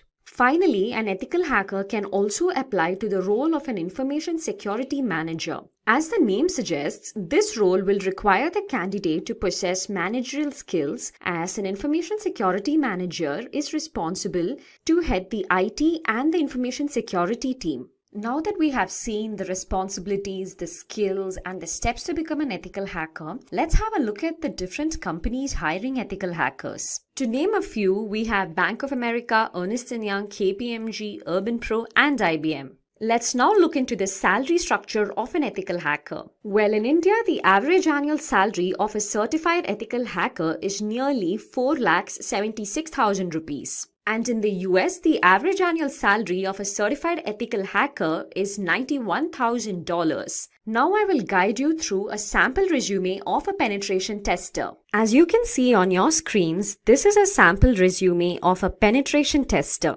We will look into this resume closely and understand how your resume should look like if you are applying for the role of a penetration tester. As always, you can start off with your name and your email ID and your phone number, followed by a brief summary of your current job profile. It is preferred to add your LinkedIn profile link here and also your GitHub profile link if you have one. As I mentioned earlier, this is a sample resume for a penetration tester, and hence we have to have more than 2 years of experience in the information security field. As you can see under the experience section, the candidate has 2 prior experiences, out of which the first experience is that of a software tester and second is that of a penetration tester. You would have to mention your latest or current experience at the beginning. You can mention your job role and the company and the duration, under which you can list out the various responsibilities that you are looking into currently. If you are a penetration tester, you can mention responsibilities such as security monitoring, black box testing,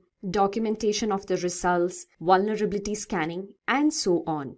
Below this, you can mention your first company's experience with the roles and responsibilities that you have performed earlier. Here, the candidate was a software tester before becoming a penetration tester. Let's move on to the education section. Here, the candidate holds a bachelor's degree in computer science. You can mention your degree followed by the university name. Or if you're applying for any other role in the cybersecurity domain, it is recommended that you list out the certifications as well. To start off with, a CCNA certification will be preferred, followed by a certified ethical hacker certification, which is a must if you are applying for the role of a penetration tester. In addition to it, the Certified Expert Penetration Tester certification will also hold a great advantage.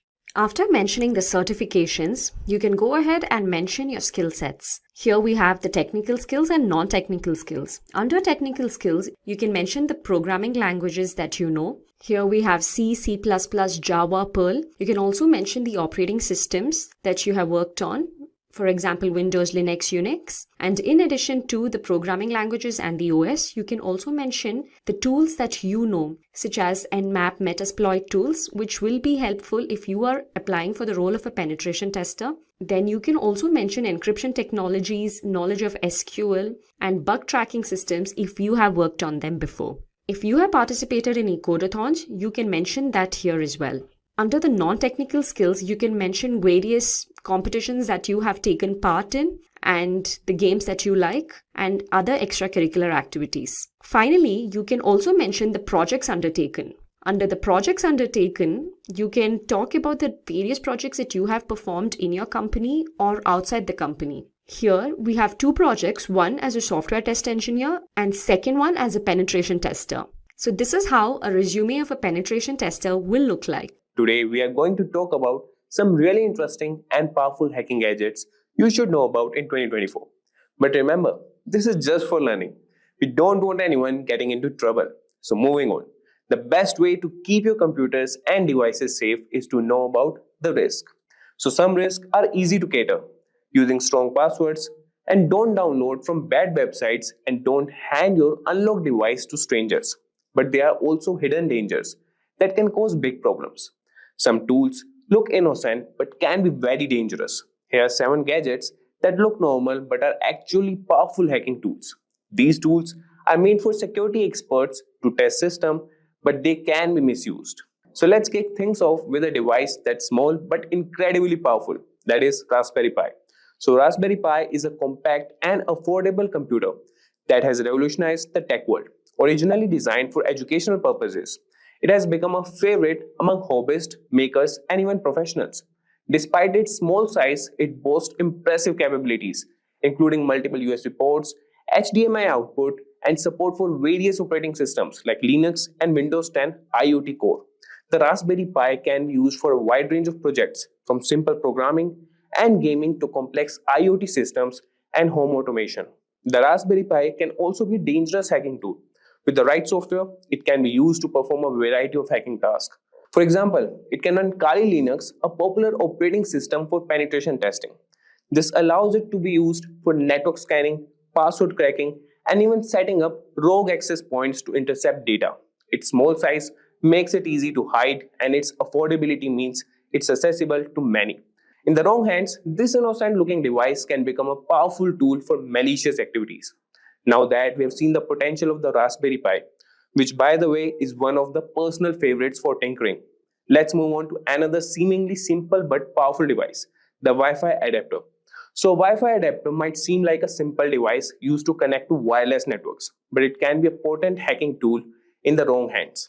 These adapters, when paired with the right software, can intercept and monitor wireless communications, making them invaluable for network analysis and penetration testing. For example, they can be used with tools like AirCrack-NG to crack Wi-Fi passwords. Hackers can use Wi-Fi adapters to perform attacks such as packet sniffing and man-in-the-middle attacks. These activities can lead to unauthorized access to networks, data theft, and severe security breaches. It's like having a digital spy in your pocket. While essential for legitimate security testing, it's crucial to be aware of their potential misuse and to secure your own wireless networks against such threats. Speaking of Wi-Fi, you won't believe how sneaky this next device is. Let's take a look at a device that takes wireless hacking to a whole new level, the Wi-Fi Pineapple.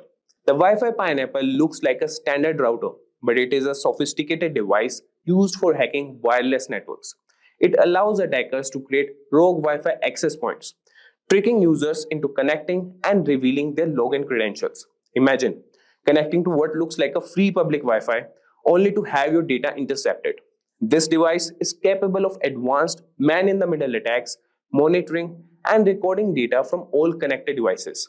Additionally, the Wi-Fi Pineapple can capture Wi-Fi handshakes, which can then be used to crack network passwords. Its powerful feature makes it a favorite among penetration testers for assessing network security, but in the wrong hands, it can be used for malicious activities, highlighting the importance of robust wireless security.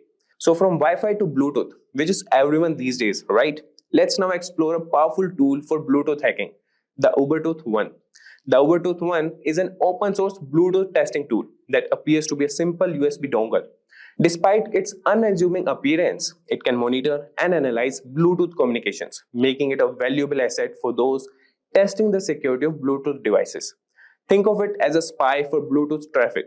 The Ubertooth One can capture Bluetooth packets, perform Bluetooth attacks, and even explore vulnerabilities in Bluetooth networks. Its ability to dissect Bluetooth traffic makes it a powerful tool for both legitimate security research and potential misuse. Understanding its capabilities helps highlight the importance of securing Bluetooth-enabled devices against unauthorized access and attacks. Continuing with radio frequency tools, which honestly sounds like something out of a spy movie. So let's discuss the Hack RF1 and its versatile capabilities. So the Hack RF1 is a versatile software-defined radio SDR platform that can transmit and receive radio signals from 1 MHz to 6 GHz. It looks like a standard electronic device, but can be used for a wide range of hacking activities. Imagine being able to capture and manipulate signals across a broad spectrum. With the Hack RF1, users can capture and analyze various radio signals, jam frequencies, and even spoof signals to manipulate communication systems. This tool is particularly useful for exploring and testing the security of wireless communication systems. While it serves an essential role in legitimate research and development, the Hack RF1 also demonstrates the need for robust security measures to protect against radio frequency-based attacks. So now let's look at a tool that takes advantage of a computer's trust in USB devices. And trust me, this one's sneaky, the USB rubber ducky. So the USB rubber ducky is a device that looks like a regular flash drive but acts like a keyboard, typing commands into any computer it's plugged into. Hackers use it to execute pre-programmed scripts that can steal data, install malware, or take control of the target device. It's like a tiny digital ninja. This tool exploits the trust computers have in USB devices, making it a potent weapon for cyber attacks. It's a reminder to be cautious about plugging in unknown USB devices, as they could be rubber duckies in disguise, ready to unleash harmful commands and compromise your system security. So finally, we have got a real undercover gadget here. Let's uncover the secret capabilities of the LAN turtle. The LAN turtle looks like a typical USB Ethernet adapter, but it's a covert hacking tool used to monitor and infiltrate networks. Don't let its innocent appearance fool you. It provides hackers with several capabilities, such as network scanning, DNS spoofing, and data capture. The LAN turtle can be discreetly plugged into a network, allowing access to gather sensitive information and gain unauthorized access. Its ability to operate undetected makes it particularly dangerous, emphasizing the need for vigilance and robust network security measures to prevent unauthorized devices from connecting to your systems. So there you have it, guys. We have explored some of the most powerful and dangerous hacking gadgets out there. These tools can do a lot of damage if they fall into the wrong hands. That's why it's so important to stay informed and vigilant about cybersecurity. Today we will explore the world of cybersecurity with Hacker GPT, a specialized version of ChatGPT designed for ethical hacking and cybersecurity. In a digital landscape where cyber attacks occur every 39 seconds, causing billions in damages annually, Hacker GPT provides the essential tools and knowledge to defend against these threats. So Hacker GPT offers guidance on a wide range of topics including security practices, ethical hacking techniques, and scripting for system security. Cybercrime damages are expected to reach $6 trillion annually, making it a major challenge for organizations. And if we talk about some of the breaches, so in 2020, over 36 billion records were exposed due to data breaches. And the infamous Equifax breach of 2017, where 147 million people's information was compromised, highlights the importance of regular security assessments and vulnerability management. These are the areas where Hacker GPT excels, and Hacker GPT strictly adheres to ethical guidelines, refusing to assist with any unethical or illegal queries. So our commitment is to provide guidance that adheres to legal and professional standards, helping you become a responsible cybersecurity professional. So guys, let's get started with Hacker GPT that equip you with the knowledge and skills to defend against cyber threats ethically and effectively. So guys, this is ChatGPT and this is the paid version of ChatGPT 4.0. And what I was telling you is this is the Explore GPT section. So here you can find all the GPTs that are created by ChatGPT, OpenAI, or the individuals, or you can find the companies who have created GPTs.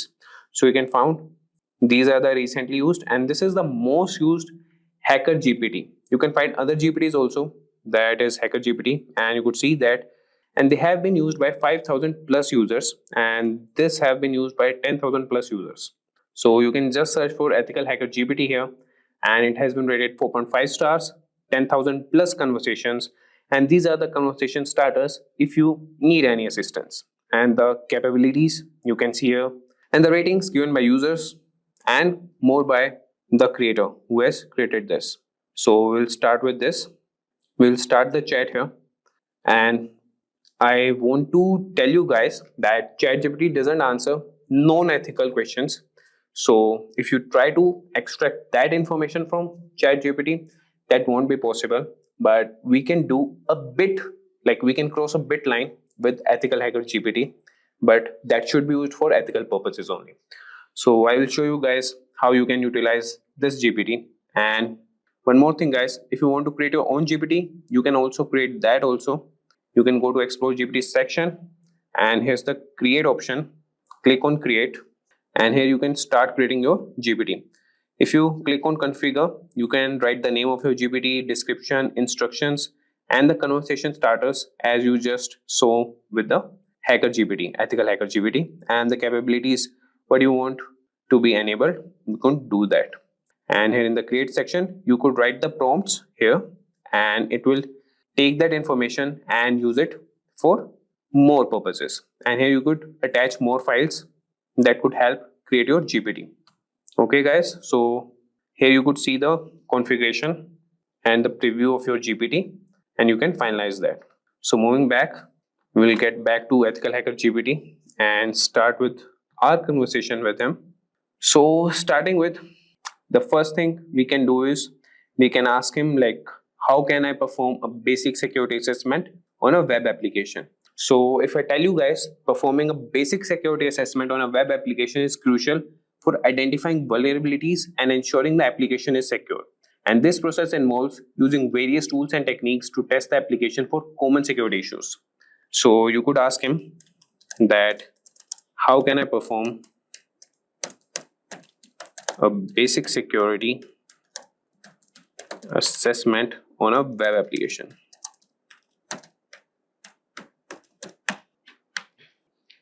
And just wait for a few seconds, and you could have the response from ethical Hacker GPT.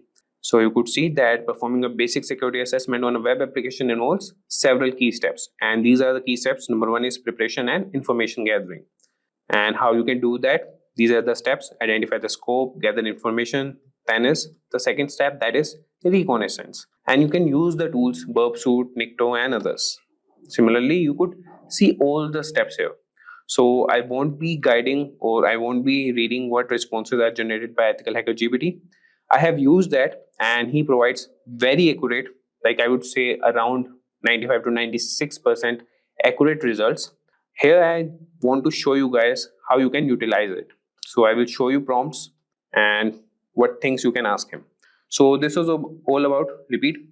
So this was about the general security thing. Now we'll move to ethical hacking, and we can ask him how we can perform a SQL injection attack ethically on a test environment. So these are the prompts that you can write. That would be, how do I perform a SQL injection attack, and that too ethically. If you write this, that would be good on a test environment.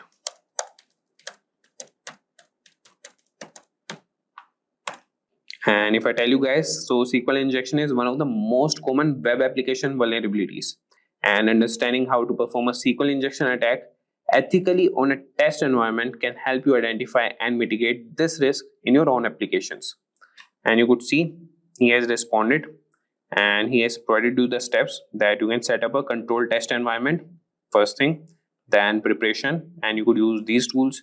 Then you have the manual SQL injection testing. So these are the methods that you could use, that is or 1 equal to 1 for the database, and automated SQL injection testing. So this is the command for that, and you could verify vulnerability, documentation, reporting. So you could see that this GPT is capable of answering the basic questions, as we have discussed the basics question till now. Now we'll move to scripting and automation. So here you could see how he respond to this. So we'll ask him, can you provide a Python script to scan open ports on a network? So let's see what he provides. Provide a Python script, and that too to scan ports on a network. So scanning open ports on a network is a fundamental step in identifying potential vulnerabilities, and a Python script that can automate this process, making it easier to regularly check for open ports and secure them. So this is the Python script. You can use any ID and run on that, and you could see that he's explaining the code also. Yeah, you can ask him like, can you explain the code line by line, and this Hacker GPT will do that for you. And how to run the script, that also he has provided you. And similarly, we can also ask him that how we can write a bash script to monitor and log unauthorized login attempts. And if you want, I can also run this prompt. How do I write a bash script, and that too to monitor and log unauthorized access, unauthorized login attempts. So we can monitor and log unauthorized login attempts, and that would be essential for maintaining the security of your system. So as you can see, he has written a bash script, and that can help you automate this process, and this will provide real-time alerts and logs for further analysis. And you could see that he is providing the explanation and how you can run the script, and he's writing the note also. Like, you can write more prompts if you have any doubts in any of the script or any of the responses that Hacker GPT has responded, and he will definitely provide you with good responses. So now moving on, now we'll ask this ethical Hacker GPT about some specific security tools, and we could ask him about burp suit. And so let's write a prompt. Can you explain how to configure and use burp suit?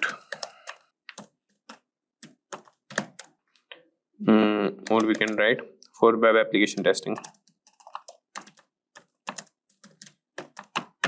So if I sum you up, so burp suit is a powerful tool for web application security testing, and understanding how to configure and use it effectively can help you identify and address a wide range of security vulnerabilities in your applications. So you could see he has provided the initial steps, that would be downloading and installing burp suit, configuring your browser to use burp suit as a proxy, and then intercept and inspect traffic, and then you can use it for testing purpose, logging and reporting, and tips for effective testing. So this is the response for the security tools. And if we talk about incident response, we can ask him to write a script to collect system logs for forensic analysis. So collecting system logs is a critical part of incident response and forensic analysis, and this script can automate processes that can ensure that you have all the necessary data to investigate security incidents effectively. So if I write here, we can ask this Hacker GPT, and I'm sure he will provide the response for that and write the script. So can you provide a script collect system logs for forensic analysis. So as I told you, this is the critical part of incident response, and we have covered about the tools, that is Burp Suite. We have asked him about the automation process, general cybersecurity question, ethical hacking, that would be SQL injection attack, and the Python script to scan open ports on a network. So he can write scripts also, automation tasks, and he could respond with the general cybersecurity questions also. And if you see here for the incident response, he has written the script to collect system logs for forensic analysis. So I won't be explaining this code, as we're just looking for the prompts that we can give to ethical hacker GPT. If you want, you could just ask him also that explain this code line by line. And here he has mentioned also the explanation, that is directories and files to collect. And after that, he is collecting the logs, and that will be copied in the directory, that is, he has mentioned it, a variable, that is output directory. Archiving logs, cleanup, and how to run the script. So this was about the incident response. Now we'll move to some advanced topics. And in advanced topics, what we can ask him is how to perform a man-in-the-middle attack in a controlled environment. And remember these, that you have to mention some of the keywords that would be in a controlled environment. And for that thing only, he will respond or provide the response to you. So I will start here, that how do I perform a man in the middle attack in a controlled environment. So if you understand man in the middle attack that works in a controlled environment, this can help you develop better defenses against such attacks. And it's important to learn and practice these techniques ethically.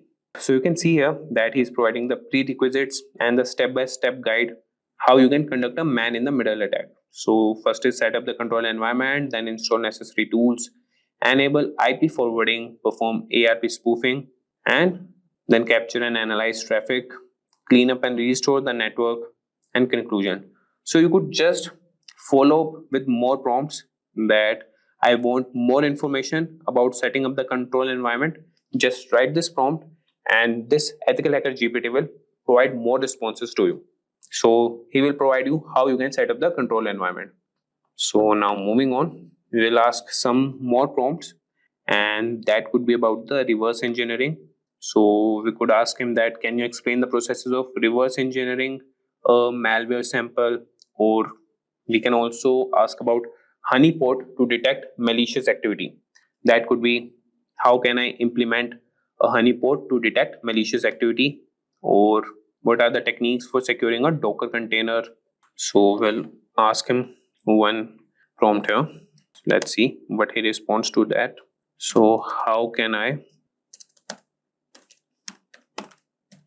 implement a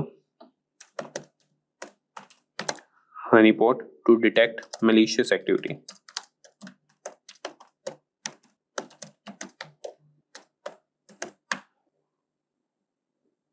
So you could see that he has started responding to that. And if I tell you the sum, so a honeypot is a security mechanism set to detect, deflect, or in mechanism to some manner, and it counteract attempts at unauthorized use of information systems. Implementing a honeypot can help you monitor and understand attack patterns. And this is the step-by-step guide to implement a honeypot. You can choose the type of honeypot, prepare your environment, install and configure the honeypot software, and these are all the commands how you can configure it. Then you can monitor and analyze the honeypot and regular maintenance and updates. And this is the simple honeypot using honeyd. You could install that and run these commands. So with that, guys, and in the last we will also cover cybersecurity policies and compliance. So he could also answer to those prompts also, that you can ask him that what should be included in a company's cybersecurity policy, and you could mention which type of company you are running. So I will ask him that, so you could ask him that what should be included in a EdTech companies cybersecurity policy.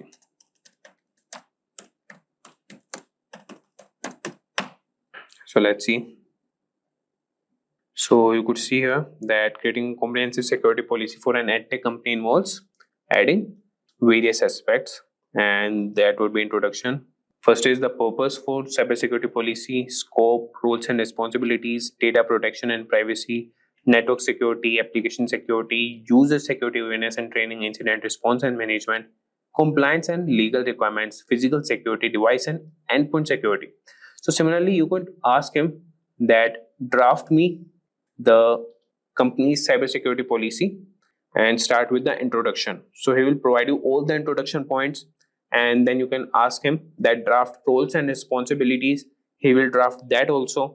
So you could like break it into parts and ask the ethical hacker GPT, and he will respond to you, as it has some limitations of some words and some of the responses. So you could ask him in the breaking parts and he will respond to you. Today, we will see the starting journey in cybersecurity that is super exciting but can be a bit daunting. So, to help you out, we are going to talk about some common mistakes that beginners often make and how you can avoid them. If you're just getting started or looking to improve your skills, this guide will set you on the right path. So, let's dive in and make sure your cybersecurity career gets off to a strong start. So, let's get started, and we'll see the worst beginner cybersecurity mistakes everyone makes. And we'll start with the number one point, that is ignoring basics. So many beginners rush into advanced topics without mastering the basics, which can lead to confusion and frustration later on.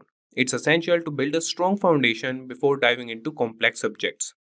If we talk about number one is understanding networking.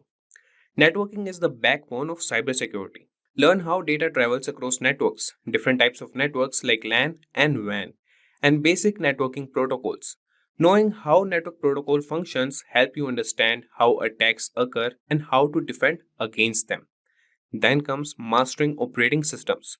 So operating systems are another critical area. Whether it's Windows, Linux or Mac OS, you need to know how different OS work and learn about file systems, user management, and basic command line skills. So this knowledge is crucial for tasks like malware analysis and system hardening. Then comes the basic coding skills. So coding is an invaluable skill in cybersecurity. You can start with a simple language like Python and learn how to write scripts to automate tasks, analyze data, and understand the logic behind software vulnerabilities. So basic coding skills will help you comprehend how attacks are carried out and how to develop countermeasures. So taking the time to master these basics will make advanced topics much easier to understand and will set a solid foundation for your career in cybersecurity. So remember, it's a journey, and starting with the basics will ensure you build strong, lasting knowledge. Now we'll come to number second point, that is skipping hands-on practice. So this is also one of the cybersecurity mistakes that beginners make. Cybersecurity isn't just about theory. Practical experience is crucial, and many beginners focus too much on reading and studying without applying what they have learned. This creates a gap between knowledge and real world skills. So, the number one point here is setting up a home lab. So, create a home lab with an old computer or virtual machine to practice what you learn. Install different operating systems, set up networks, and simulate attacks in a controlled environment. Then comes real world scenarios. So, use your home lab to practice real world scenarios like configuring firewalls and detecting intrusions. Platforms like Hack the Box and Try Hack Me offer cybersecurity challenges that mimic real life networks and systems. Then comes building confidence. So, hands on practice builds confidence. So, solving real problems and seeing the results of your actions make you more comfortable with cybersecurity tools and techniques. And this confidence is crucial when making quick, informed decisions in this field. So, gaining practical experience bridges the gap between theory and practice, making you a more effective and confident cybersecurity professional. So, now we'll see the third mistake that cybersecurity beginners make, that is, lack of documentation. So, documenting your work is a crucial yet often overlooked aspect of cybersecurity. Many beginners focus solely on learning new skills and solving problems without keeping track of their progress. However, good documentation practices can significantly enhance your learning experience. And by keeping detailed notes on what you learn, the tools you use, and the methods you apply, you create a valuable resource for future reference. And this habit helps you review and reinforce your knowledge, making it easier to remember complex concepts. Additionally, well documented work allows you to share your insights and solutions with others, whether through blogs, presentations, or team collaborations. It also helps in troubleshooting, as you can quickly revisit your steps to identify where something might have gone wrong. So, in the professional world, documentation is essential for maintaining clear and efficient communication within a team. And by starting this practice early, you will develop a habit that will benefit you throughout your career. And now we'll move to the fourth cybersecurity mistake for beginners, that is waiting too long to start applying for jobs. So, a common mistake many beginners make is waiting until they feel perfectly qualified before applying for cybersecurity jobs. This approach can be counterproductive. The truth is, you might never feel completely ready, and waiting too long can cause you to miss out on an valuable opportunity. So, start applying for jobs early in your learning journey. The process of applying and interviewing is a learning experience in itself.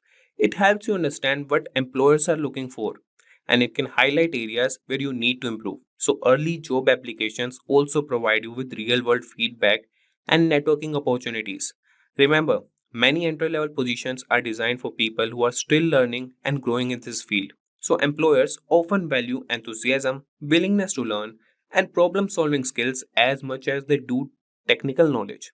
So, by starting early, you can gain experience and build confidence, even if you are not yet perfectly qualified.